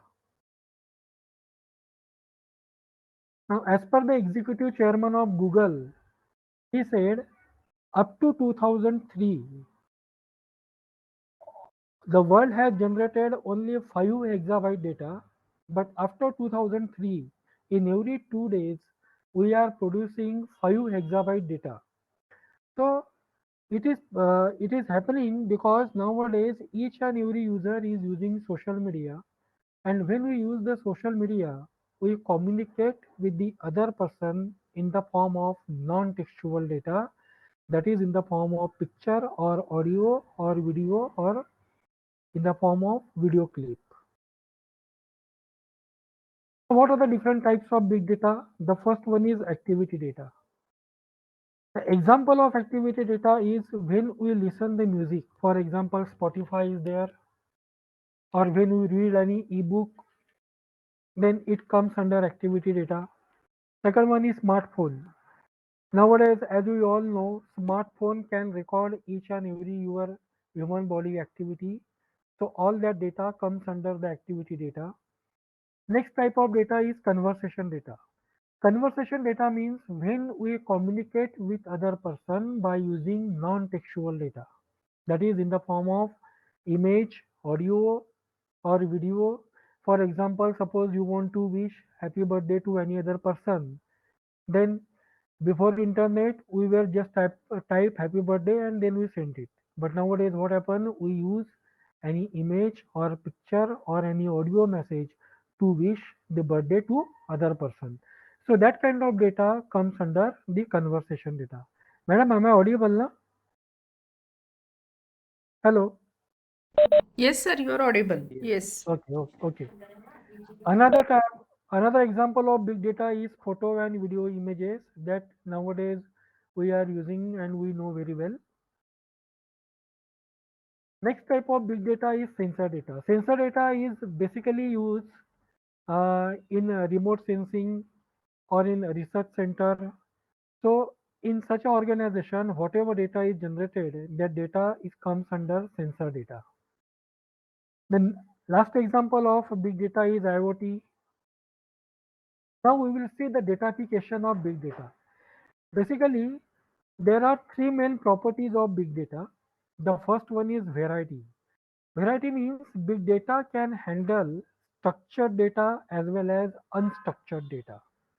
Now, structured data means the data which is organized in a specific manner or in a specific format. That data is known as structured data. And unstructured data means the data in the form of text, video, audio, or any video clip or any audio clip that comes under unstructured data. The next property of big data is velocity. Velocity means how fast the data is transferred from sender to receiver. That is known as velocity. Now just take one simple example. Whenever we send any image or audio, suppose by using WhatsApp, then we can see within a second that data has been received by the receiver. So big data is uh, perform the task behind this data sending and receiving. Big data handles the huge data and big data can send that data within a second to the receiver. The third property of big data is volume. Volume means the size of data. Basically, big data has been launched to handle the data in exabyte and terabyte. Now, what is exabyte and terabyte that you will see in the next slide. Now, these are the certain examples of big data. For example, Twitter. Now, 206 million users are using the Twitter nowadays. Google, 62% around the world are using the Google. Then RFID, you know where you know it very well, radio frequency identifier. It has been used by 10 billion users. HTTP means internet, that has been used by 59% population around the world. And these are the Facebook and these are the other social media excluding Twitter, Facebook. Now we will discuss some examples of big data. The first example is New York Stock Exchange. Now in a single day, New York Stock Exchange generates 1 terabyte of data. So we can imagine how much storage capacity, how much storage we will require to store such a huge data. And what we also we can imagine what will be the processing speed, because nowadays user wants the data within the fraction of second. So big data is used to handle such kind of data. Another example of big data is Facebook. In Facebook, more than 500 terabyte data has been generated in a single day. Next example is Jet Airways. Now Jet Airways generate 10 more than 10 terabyte data in just 30 minutes. So to handle such kind of data, this big data concept has been launched. Madam, I am audible? Yes, sir. Yes, sir. You are audible. Okay. Thank you, sir. Thank you. So these are the various measurements of data. We know these byte, kilobyte, megabyte, and gigabyte, and terabyte. Now the advanced measurement of data is petabyte, exabyte, zettabyte, and the yottabyte. Yottabyte still it is not exist in the world because no one is generating such a huge data till date. Now these are certain examples. The byte and kilobyte data has been generated when we enter some data by using keyboard. Megabyte and gigabyte data has been generated by a computer whenever we perform certain operations. Terabyte and petabyte data has been generated when we use the internet, when we download the file or when we upload some data over the internet.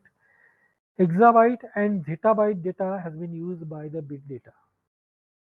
So from this you can imagine what will be the size of data which will handle by the big data.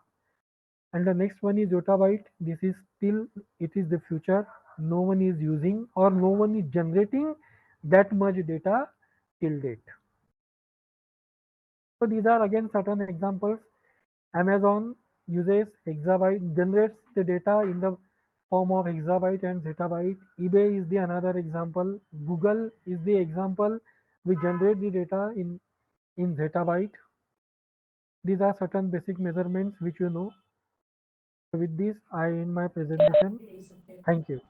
Thank you so much, Revatkar sir. Very nice. Thank you, madam. Good. Thank you, madam. Thank you. Thank you.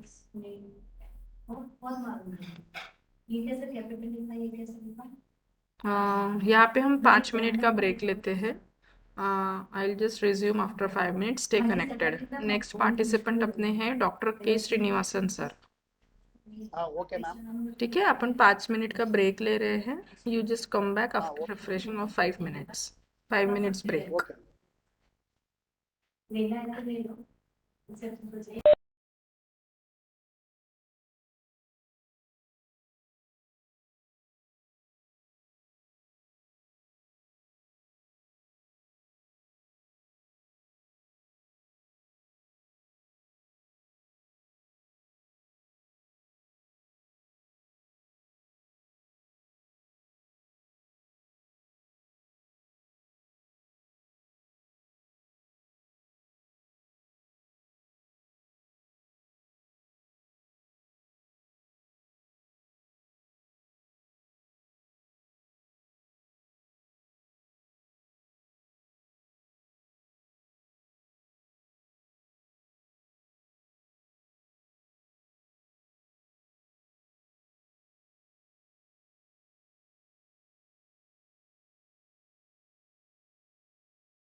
Yes, Srinivasan sir, are you there?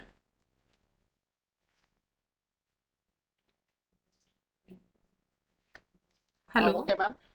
Yes. आप share करेंगे?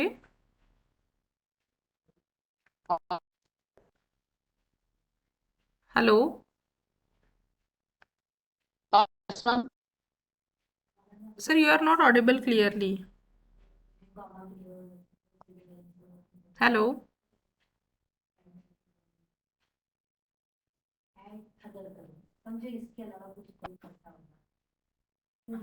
Sir, please be louder. Can you hear me?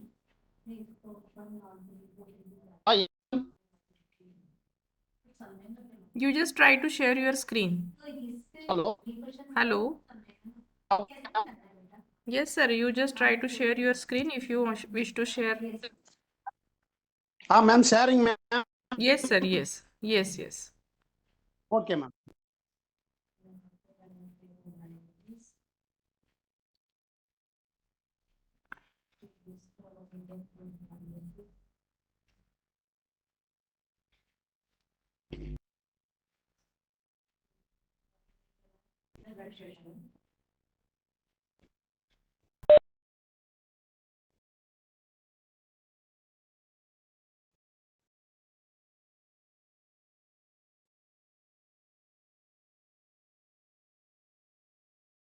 Hello.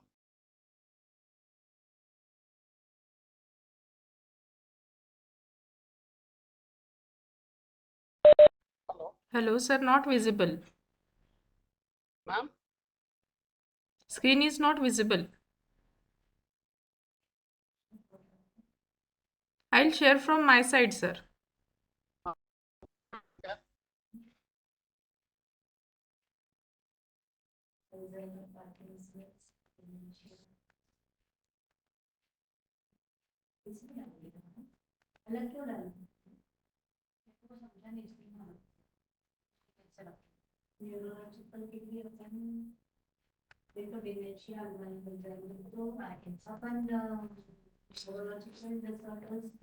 Please wait.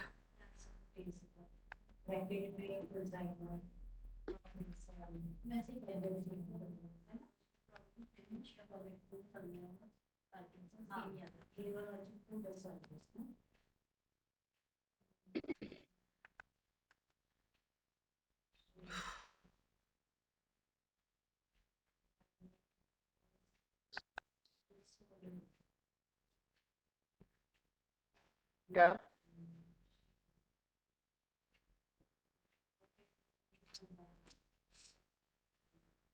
Hello. Hello.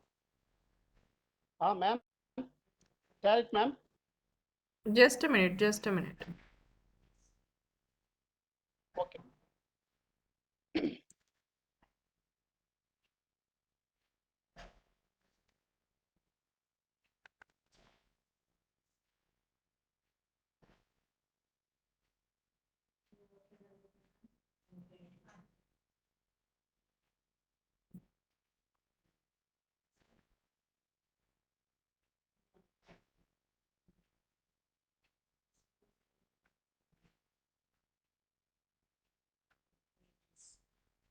Yes, sir. Oh. Yes, sir. Please start. Okay. Good afternoon, everyone. My name is Dr. K. Srinivasan, working from Assistant Professor in Department of Computer Science, Government Arts and Science College, Tamil Nadu. My topic is data mining and warehousing. So data mining is a process of sorting through the large data set of identifying patterns and the relationship that can be help solve the business. So what is data and information? So Data is a collection of raw facts, figures, and symbols such as numbers, words, images, video, and sound given to the computer during this input pass. So data, all computers processing requires is the data. Then information. Information it is a meaningful and organized and useful data is called informations. Next, computers and manipulate data to create the informations. Please, next slide, ma'am. So, for example, is a data and informations. Next, ma'am. Next slide. Is a data come from everywhere, but they have different data, but they have the different forms in words. Examples: hospitals, weather stations, and social medias. What is attributes? It's a collection of records and their attributes. An attribute is a characteristics of an object, hence collections of attributes that is a describe of object. So this is examples of refund, material status, and a taxable income. Next slide, ma'am. These are different types of data. The first one is record data, temporal data, spatial and spatial temporal data, graphic data, unstructured data, semi-structured data. Next, ma'am.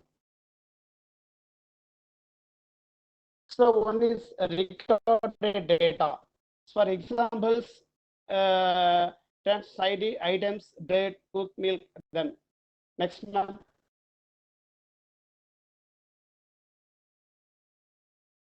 Sequential data. This is a data is one by one. This is ordered to some sequences. Next, ma'am. Then next one is biological data. Next one, ma'am. This is special data. Special data is any type of data. It's that directly or indirectly reference is a specific geographical area or locations that sometimes called geospatial data or geographic informations. Spatial data can also numerically represent a physical object to the geographic coordinating system. That is a special data. Then next one, ma'am. Next slide. This one, unstructured data. So unstructured data is information that is not arranged according to present the data model or that is a scale, and therefore cannot be stored in the traditional relational database. Relational database and RDBMS. Then next, text and multimedia are two common type of unstructured contents. That is unstructured data.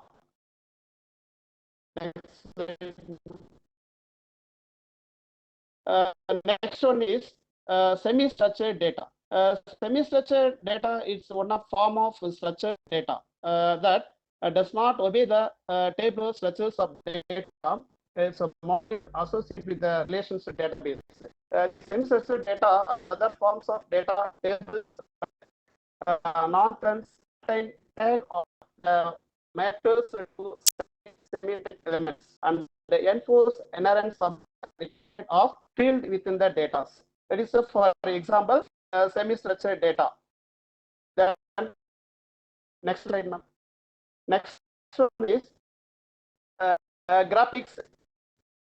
Hello, graphical data. It's a present the relationship between object. So every graph consists of set of points. So that is now vertices or nodes connected by lines known as edges. The vertices in a network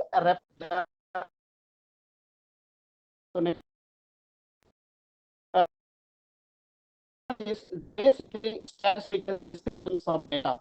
is for motivations to better understand the data, tendencies, variations, and the spread. Then data distortions, characteristics, medium, max, then minimums and quantity, outlier and variance, then etc. Next one is numerical dimensions of correspondent to the sorted intervals discussions and Boxford and equal analysis on sort intervals. Dispersions analysis on computed measures. First one, folding measures into the numerical dimensions and analysis on the transformed cubes. Then next one. Next is measuring the current tenderness. This mean, medium, then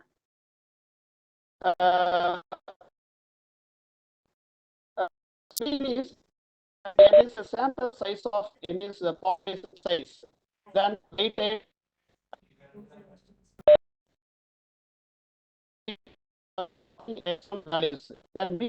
Sir, your voice is breaking. Number. Hello. Hello. Now audible, man. Yes, now Hello? audible. Okay. Then mode value that occurs the most frequently is unimodal, a bimodal, a terminodal. Then empirical formula is mean minus mode equal to 3. Slide, ma'am. Evaluations of data. Next, ma'am. Keep the slide, ma'am. Evaluation of database technology. It's a 1960s. It's a data collection certificate. Data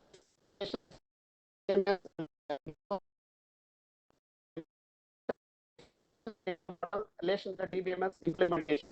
In 80s, RDBMS, advanced data models and extended relations and detective then etc. Applications oriented DBMS is special scientific engineering and etc. 1990s is data mining, data warehousing, multimedia database and web database. It's a 2000 stream data mining and its applications, XML data integration and global information systems are introducing. Then what is the data mining? Data mining, that is a knowledge discovered in database. These extractions of interesting, non-trivial, implicit, unknown, and potentially useful informations are patterns from large database. It is a data mining is turns a large collection of data into knowledge. So there is no data, no algorithms. This data mining. Data is native names and the inside stories. So data mining is misnomer. Knowledge discovered mining, that is knowledge. It's a database, KDB. So knowledge extraction, data, pattern analysis, data, archaeologists, business intelligence, then etc. Then this is knowledge discovery, KDD process. This one is the data. First step is data cleaning. The next is going to data warehouse. It's task relevant data. The next data mining. Last one pattern evaluation. This is the last. This first one is data cleaning. It's a rotations of this process in a KDD process. Another one example is data, information, then knowledges. Next, ma'am.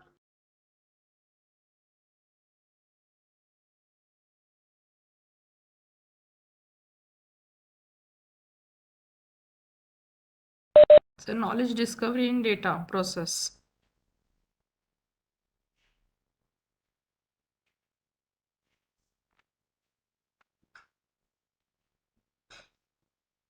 Next, knowledges. Next, ma'am. These are for examples of knowledge discovery in data.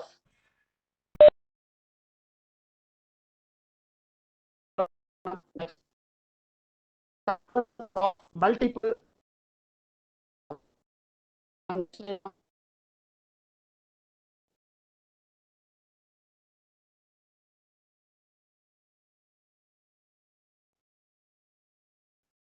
next slide, ma'am.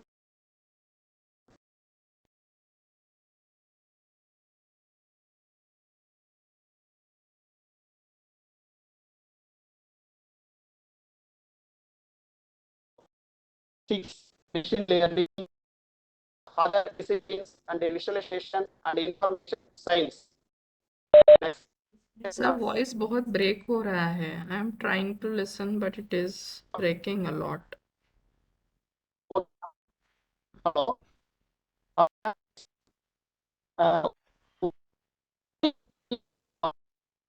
Sir, how many slides are remaining?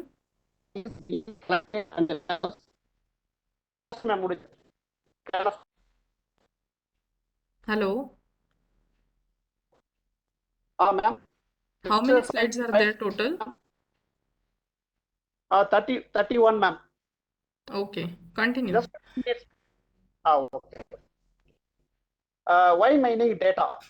It's a lots of data is beginning collected and warehouse, web data, e-commerce, purchase at the department, and it is a bank and credit transactions.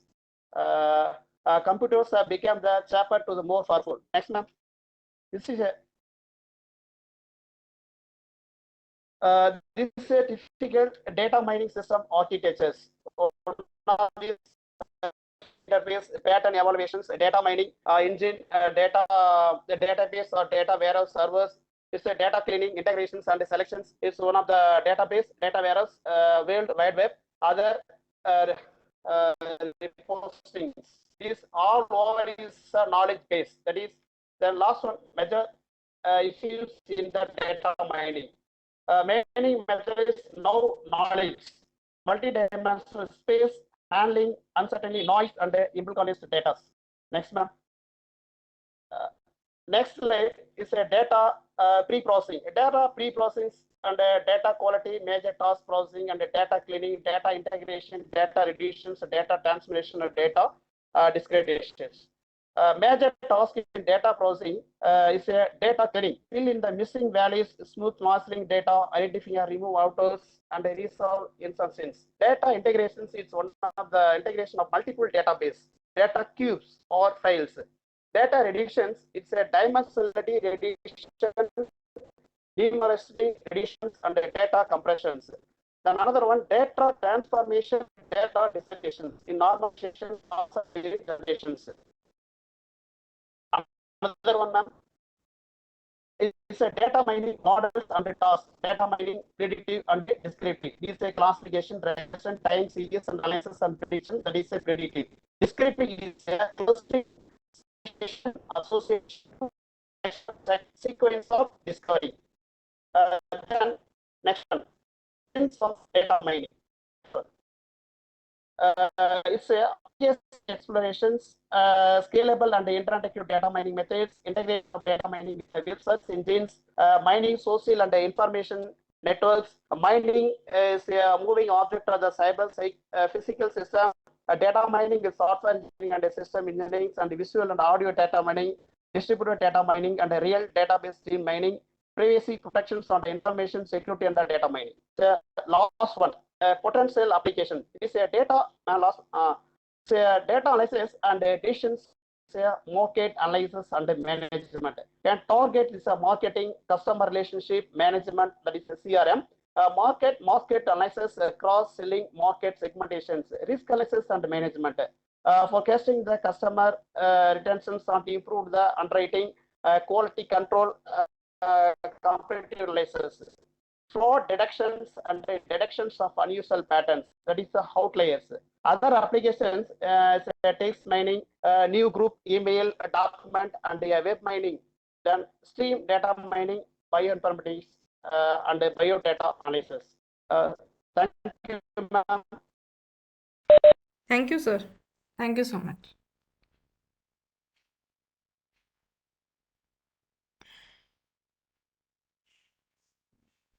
Next one, Dr. Vitthal Patange, sir.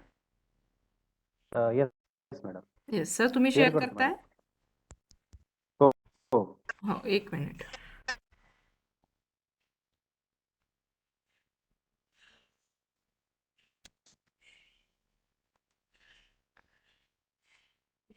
Yes sir, share करून पहा.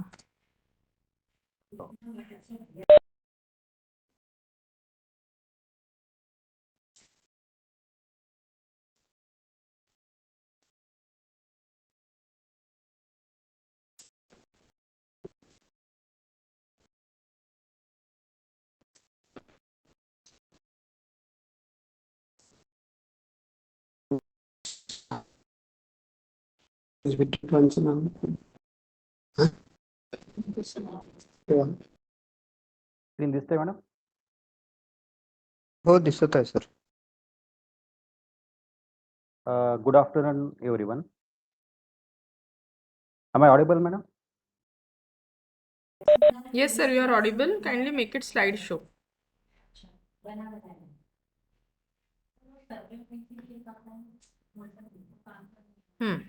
ठीक है sir, सुरू Good करा. afternoon, everyone. Welcome you all. My name is Dr. Vitthal Patange, and I work in Department of Computer Science, Sri Shivaji Education Society, Amravati, Science College, Pune, District Bandara. I am going to talk about Bluetooth technology seminar in the online refresher course conducted by UGC, HRDC, Rashtra Sant, Tukadoji Maharaj, Nagpur University, Nagpur. These are the some points that we have to study in this seminar. First point is Bluetooth. What is Bluetooth? Bluetooth is a wireless technology used to transfer data between different electronic devices as shown in the figure, such as phones, laptops, PDA, car, notebook, computers, modems, wireless phone, pagers, printers, or cameras.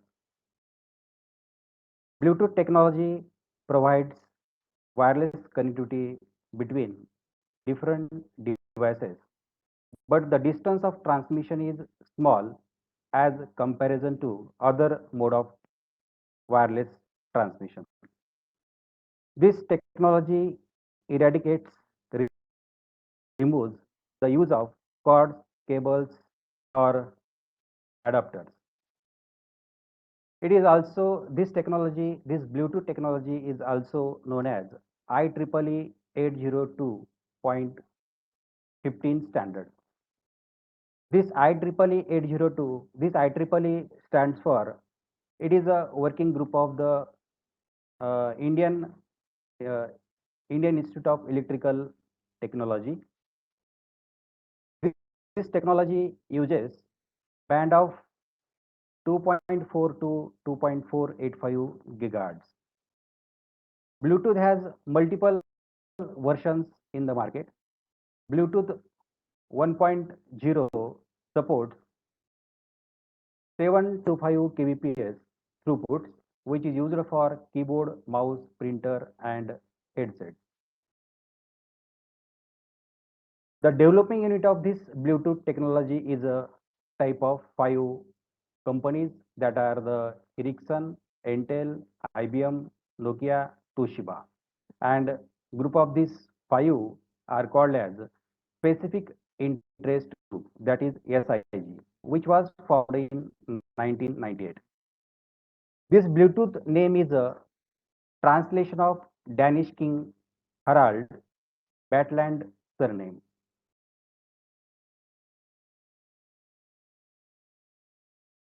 How it works?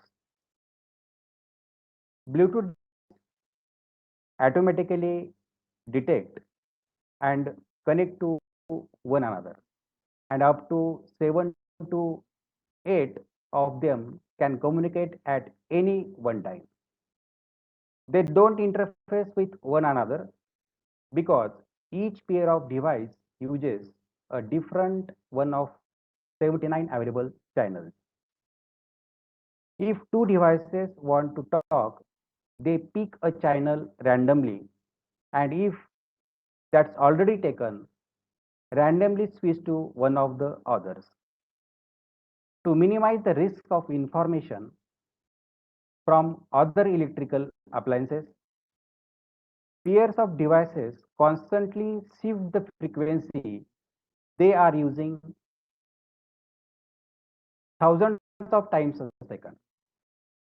When a group of two or more Bluetooth devices are sharing information together, they form a kind of mini computer network called as PicoNet, which is shown in the figure. Other devices can join or leave an existing PicoNet at any time. One device acts as a overall controller, which is called as a master, while other obey its instruction called as a slave. Two or more separate PicoNet can join and share information so that it is called as a scatternet. In figure, scatternet shown in figure as well as master slave combination is also shown in the figure.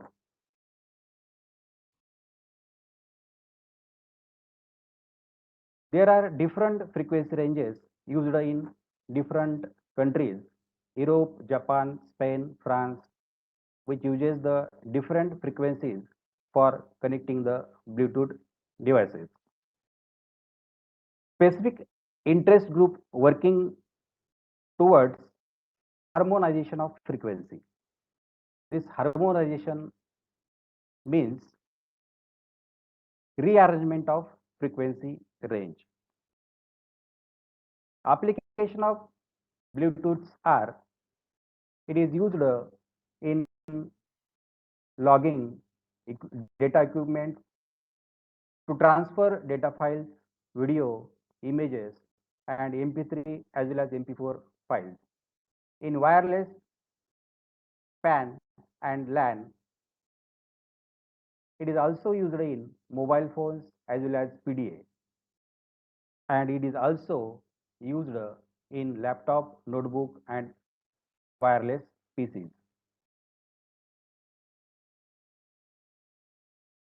Current state of technology, current state of Bluetooth technology is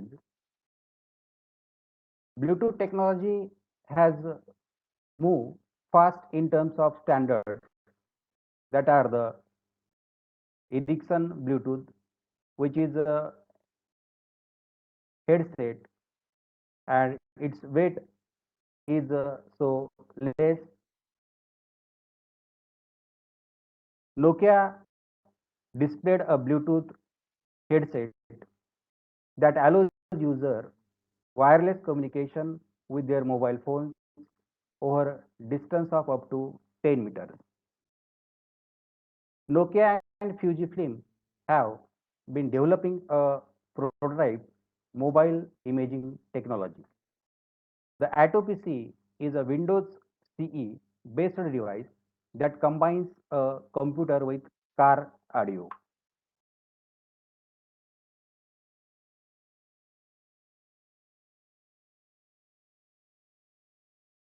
IRDA, which stands for Infrared Data Association, is one of the standard which is used in laptop, printer as well as PDA. We hear the difference between IRDA and Bluetooth. IRDA uses light for the communication purpose, and Bluetooth, which used radio frequency up to the 2.4 gigahertz for the communication purpose. IRDA has maximum data rates of 4 MB per second. Bluetooth uses 1 MB per second. Infrared only works between two devices at a time. Bluetooth works with as many as mobile devices. Infrared IRDA is used in local area network, while Bluetooth is useful in personal area network, that is PAN. IRDA has a poor accuracy, and Bluetooth has a better accuracy. Sir थोडं fast explain कराल.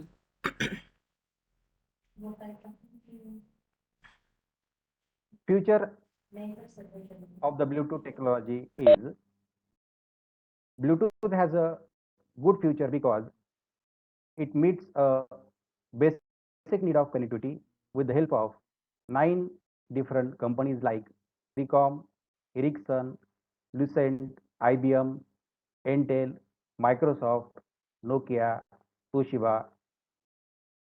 More than 1800 manufacturers worldwide have joined this Bluetooth group.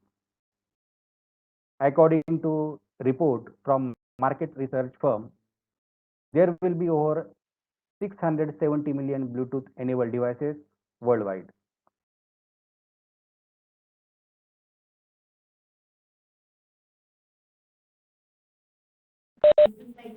Both wireless LAN sir आवाज येतोय माझा? and Bluetooth are important. Hello. Yes, madam. Sir थोडं fast घ्याल, वेळ झालेला आहे. Oh. Both wireless LAN and Bluetooth are important technologies in the wireless platform. Comparison between wireless LAN and Bluetooth are wireless LAN refers to a network that connects two or more devices by using wireless data communication over a short distances, while Bluetooth is a short range technology which allows device to communicate in a wireless manner. In wireless LAN, it has a range up to 200 feet, while in Bluetooth, it uses less than 30 feet. Bandwidth of Bluetooth is very high as compared, bandwidth of wireless LAN is very high as compared to the Bluetooth devices. Conclusion, Bluetooth is one of the greatest success as in wireless communication world. For more information, you can check the following sites. Thank you, ma'am.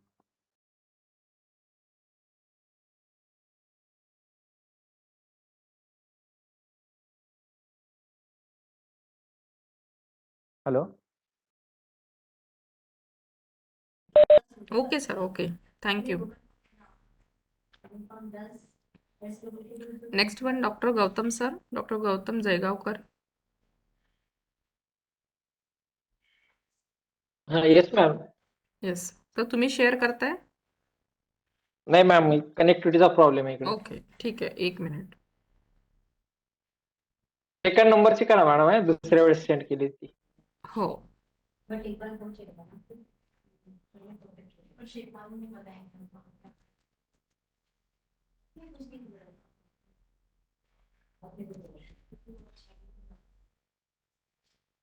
Sir 19 तारखेला पाठवलं होतं का तुम्ही?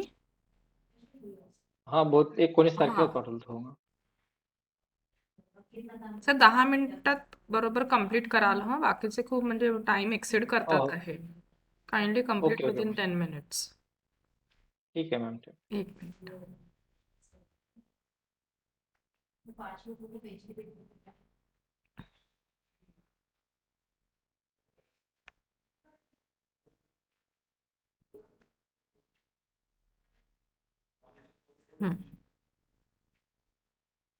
Yes, sir. Please start. Okay. My seminar topic is elasticity. Next slide, ma'am.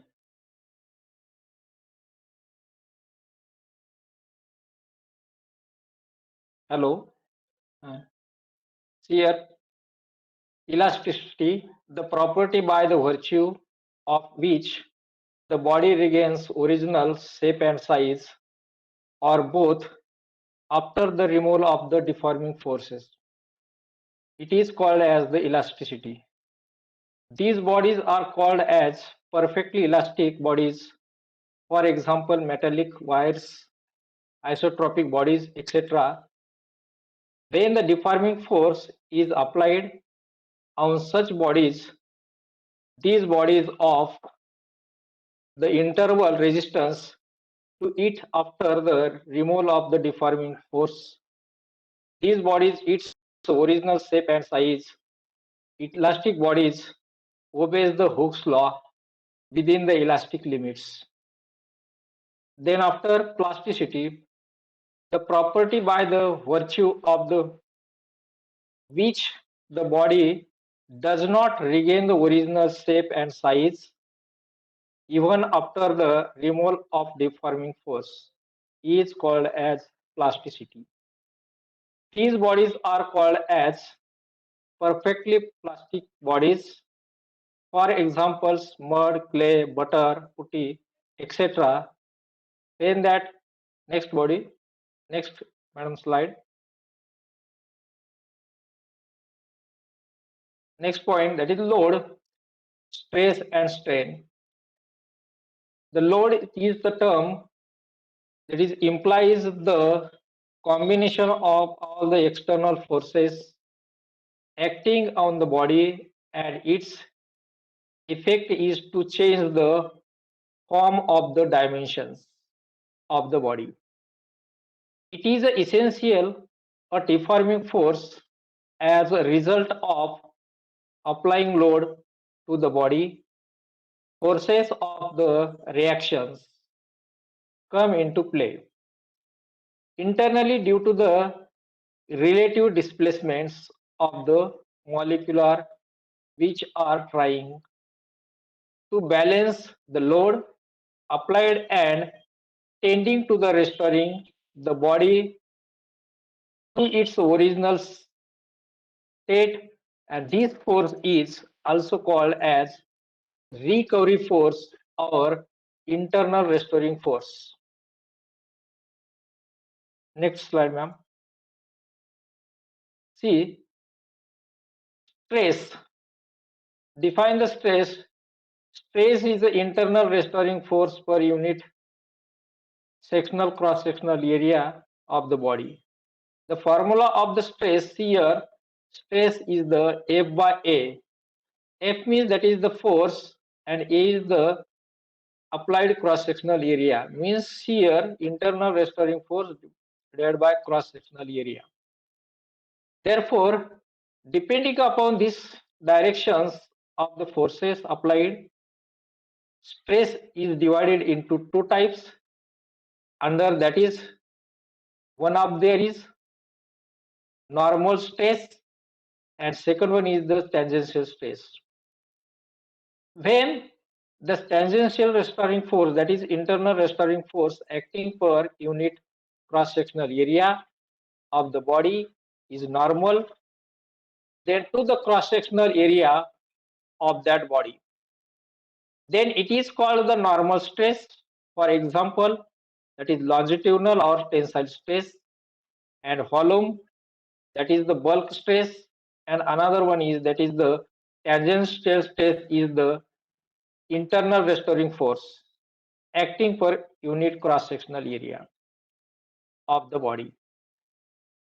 The direction of the tangential of the cross-sectional area of that body, for examples, there is the shearing or tangential stress. Next point, that is the deforming force. Is the externally applied force which change the shape, size, or both of the body. It's a dimensional formula, that is the M1, L1, and T minus 2. That is the SI unit is Newton, and while the stress is the internal restoring force acting per unit cross-sectional area of the body. With the dimensional formula, that is stress, the dimensional formula of the stress, that is M1, L minus 1 and T minus 2, and SI unit is Newton per meter square. Thereafter, the stress is divided into three types, and there is the, that is stress, longitudinal stress and tensile stress. That is the one of the part is, it is that when the force is applied normally, that is perpendicular directions, the cross-sectional area of the wire, so as to the change the length of that wire, only then is the applied force per unit cross-sectional area of the wire is called as the tensile or longitudinal stress. Next slide, ma'am. Stress is another. Second one is that is a volume stress. Here, when the force is applied normally in the perpendicular directions, then to the cross-sectional area of the body, so as to change the volume of that body, then this applied force per unit cross-sectional area of the body is called as the volume stress. Third one is the shear or the tangential stress. That is, when the force is applied on the rectangular body, is the tangential or that shape of the body, then changes the and not the size, then these applied forces acting per unit cross-sectional area of that body is called as the tangential stress. Both these stress means tangential, volume stress, or these are three same as it is the SI unit of that is the Newton per meter square, and dimension is m1 L minus 1 and T minus 2. Then another part is that is the strain. Strain is defined as the ratio of change in dimension to the original dimensions.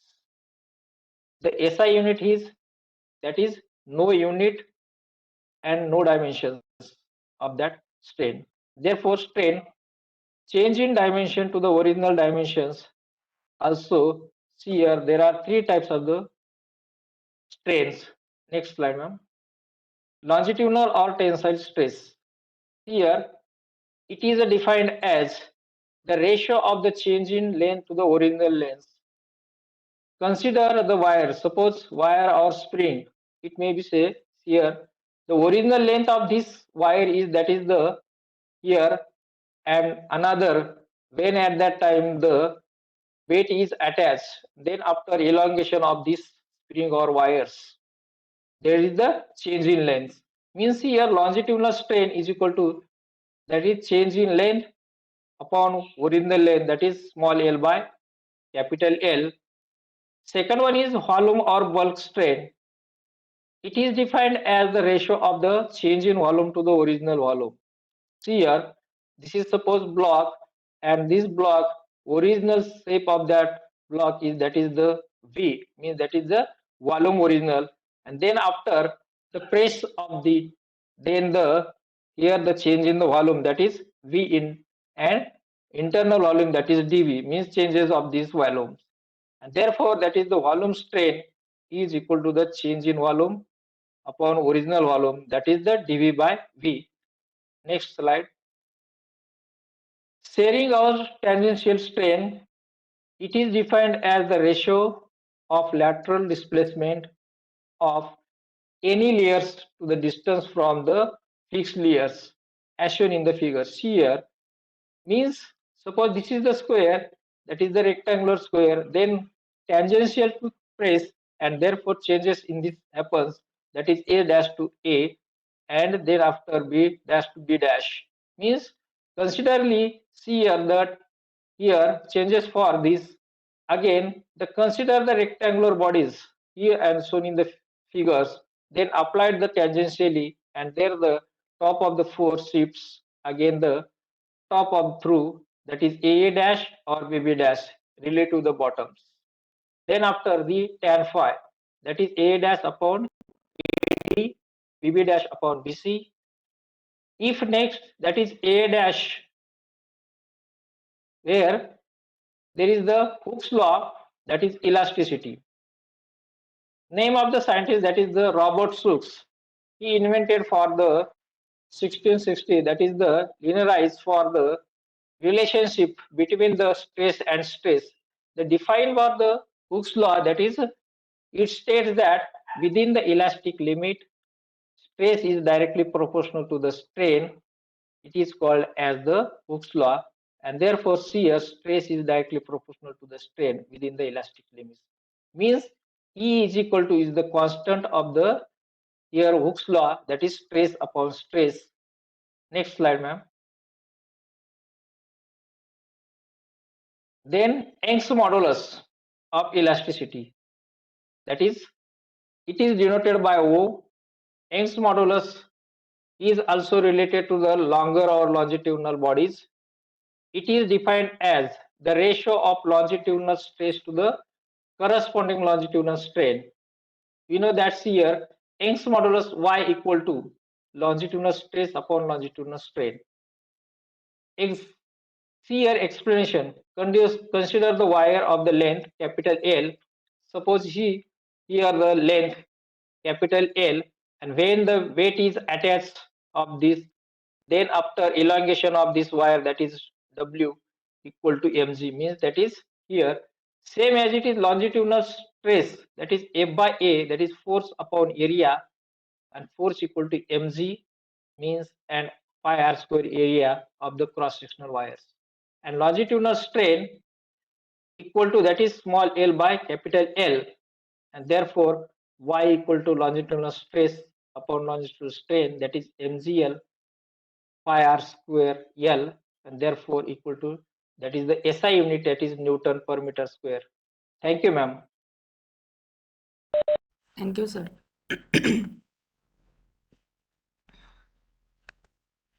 Last participant, Mr. Gaurav Kale, sir. Yes, madam. Gaurav Kale. Yes, madam.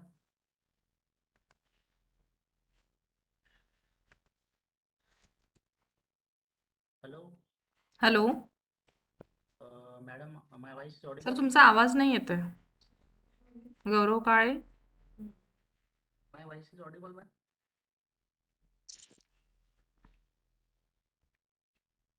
Sir एकदा meeting leave करून परत join करा.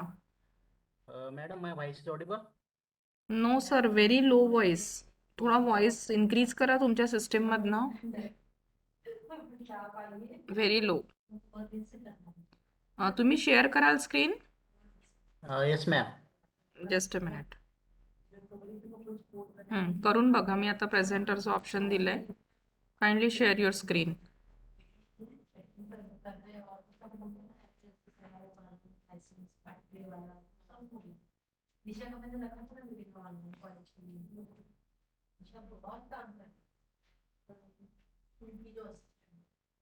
Yes, sir. Your screen is visible. Please start and complete within 10 minutes. Okay, ma'am. Yes, please start. I am Mr. Gaurav Kade, Assistant Professor, Department of Physics, Sri Vittal Rukmini College, Sauna, District Yavatmal. My seminar topic is laser. Now, contents: introduction of laser, absorption, stimulated emission and spontaneous emission, light amplification, population inversion, pumping process, optical resonator, types of laser, properties of laser, and application of laser. These are the contents.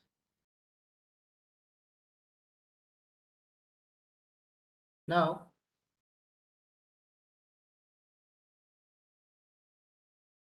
in our day-to-day life, we have seen these lasers.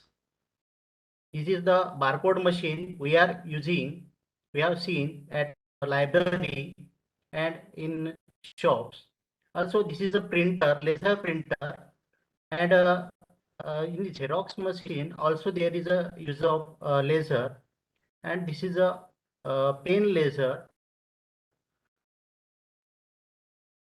Here the word, that means this is the source we have, this is the laser we have seen first in our life.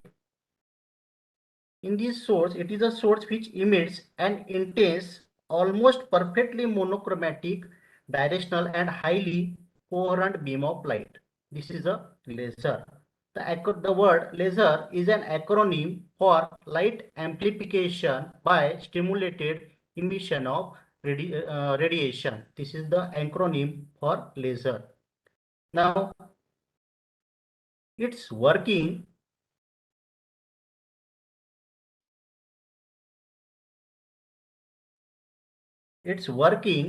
depends on the phenomenon of stimulated emission, and it was first predicted by Einstein in 1917. And when he proved that light is made up of photons, and when these photons collide with the atoms, the excited atoms release with photons. When the photons collide with atom, it gets excited. It is called absorption. And in excited state, when these when this atom gets transition, it emits photon in any direction, and it is a spontaneous process. But in stimulated emission, when photon is incident on atom in excited state, then there is a transition from excited state to ground state of atom, and there is a emission of one additional photon. That means there is a process of amplification occurs. Here, this is the process. Stimulated absorption, there is a photon absorbed by this atom. Then there is a transition from lower level to higher level. Then in stimulated emission, the photon is incident on atom in excited state. Then there is a transition from higher level to lower level, and there is a emission of one additional photon. But in spontaneous emission, there is a emission of only one photon. Now, in stimulated emission, one photon creates two photons, and two photons emits four photons, and four photons emits 8 photons. In this way, there is a number of photons gets increased. That means light gets amplified, and this is the principle used in laser. Now, the most important condition required for light amplification is population inversion. Population inversion means here this is the normal condition of energy states of atom. In ground state, the number of atoms is more than the number of atoms in excited state. That is N1 is greater than N2. Now, to achieve the light amplification, there is a necessity of population inversion. That means the number of atoms in excited state is more than the number of atoms in lower energy state, that is ground energy state. Now, achievement of population inversion. To achieve the population inversion, there is a pumping process. Okay, here are the pumping process used are optical pumping, electrical pumping, and chemical pumping.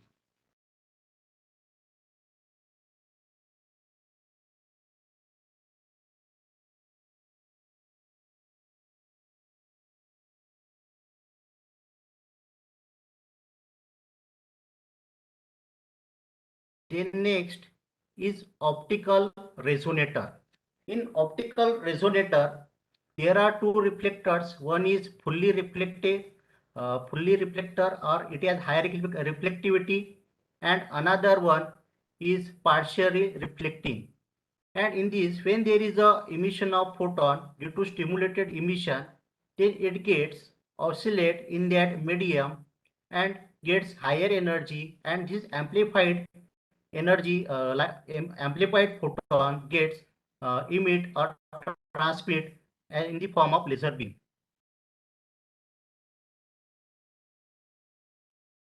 Now there are types of laser: solid state laser, which is called ruby laser, then gas laser, which is called helium gas laser, CO2 laser, then semiconductor laser, and then dye laser. Dye laser is in the liquid form.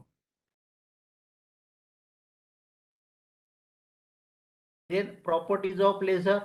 We know laser beam is highly coherent. Laser beam is almost perfectly monochromatic.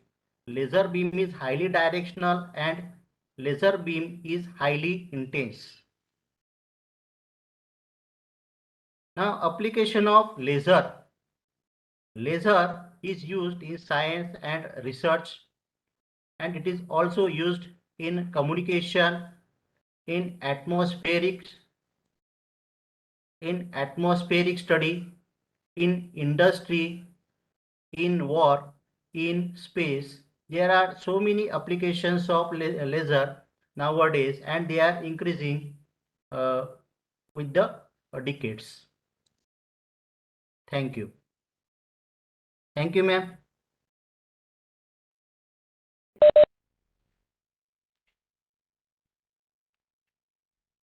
Okay. Thank you, sir.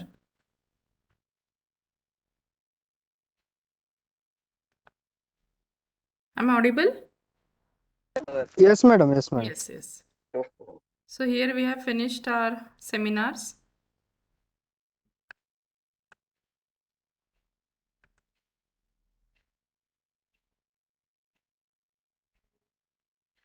Just a minute.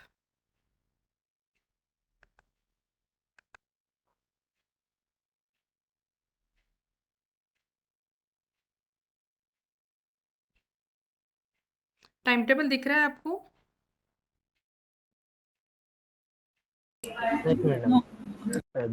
Yes, ma'am. हाँ, तो कल का जो session है वो 10:30 बजे शुरू होगा, फर्स्ट सेशन। कल और परसों फर्स्ट सेशन अपना 10:30 से 12 रहेगा। Instead of 11 o'clock, first session will start at 10:30. Am I audible? Yes, ma'am. हाँ, तो उद्या आणि परवा पहिलं सेशन आपलं राहील 10:30 ते 12 और उसको कंटिन्यूएशन में ही हम सेमिनार्स लेंगे। कल 12 बजे से 1 बजे तक अपने सेमिनार्स रहेंगे। उसके बाद आप लोगों को ब्रेक होगा और लास्ट सेशन अपना रहेगा 4 बजे, 4 to 5:30. Are you getting? Yes, ma'am. First session 10:30 to 12 o'clock.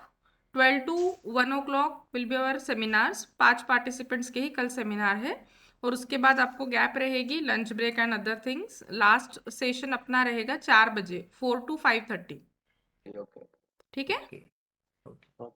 Madam problem आहे एक. Yes sir, please. ते तुम्ही जब हे टाकलेत ना रेकॉर्ड व्हिडिओ, हाँ, त्याच्यात काही व्हिडिओचा आवाज येत नाही. सेकंड व्हिडिओ आहे ना, त्याचा आवाज येत नाही मॅडम. सेकंड व्हिडिओचा ऍक्च्युली 3-4 मिनिटाचा आवाज नाहीये. नाही 30 सी, जिथे minutes आवाज नसेल ना तिथेच पार्टिसिपंटला प्रॅक्टिस करायला दिलेला आहे तो पार्ट आणि मीटिंग नाही, सुरू होती actually त्यामुळे नाहीये त्यामध्ये आवाज. नाही आवाज नाही मॅडम, नसेल. नाही आवाज येत नाही त्याच्यात. ऍक्च्युली तुम्ही काहीतरी सांगताय पण तो मधला पार्ट समजतच नाही आणि बरं त्याच्यानंतर ठीक आहे, मी डायरेक्ट एकदा चेक करते. साईट बनली का तुमची? नाही याच्यापर्यंत झालंय मॅडम. त्या म्हणजे कॅटेगरीज तयार झाले 4-5. अच्छा अच्छा, ठीक आहे ना. आपल्याला उद्या वेळ आहे ना 1 वाजता, जसं आपले सेमिनार होऊन जातील ना त्यानंतर मी सांगते मग कोणत्या स्टेप मध्ये आवाज नाही येत आहे. ठीक आहे? त्याच्यामुळे थोडा आपल्याला अडथळा वेळ यायला आहे आमचं ते कारण की डिस्टर्ब आपला लास्ट सेशन 4 वाजता आहे, तर त्या पहिले आपल्याला वेळ आहे, तर मी एकदा थोडा प्रॉब्लेम सॉल्व्ह करून देईल. ठीक आहे मॅम. ठीक आहे? Thank you. Okay okay. Okay ma'am. अजून काही असतील करेक्शन्स तर आज बाकीचे पण व्हिडिओज बघून घ्या, म्हणजे उद्या आपल्याला त्याच्यावरती वर्क करता येईल. ओके ठीक मॅम. है? मैम एक्सक्यूज मैम, तो कल हम मिलेंगे 10:15 बजे और अपना सेशन शुरू होगा 10:30 बजे. सेशन 1 चा अपलोड करणार आहे का व्हिडिओ? हो, आजचा ना? हा हा हा. हा हा, आता जस्ट ते सेव्ह झालंय, मी अपलोड करतेच आता मीटिंग संपली की. Thank you ma'am. ठीक आहे. आता त्याच्यावरती Ma'am, रिपोर्ट आहे आणि क्विज आहे आज. ma'am, regarding assignment, assignment of yeah, today, and we are working in Moodle site, and also what we have report completed, submission, we have to report upload. Submission on first session and quiz. Okay. Okay, चलिए यहाँ पे रुकते हैं, कल मिलेंगे 10:30 बजे. Thank you ma'am. Thank you. Thank you, madam. Thank you, ma'am. Thank you, ma'am.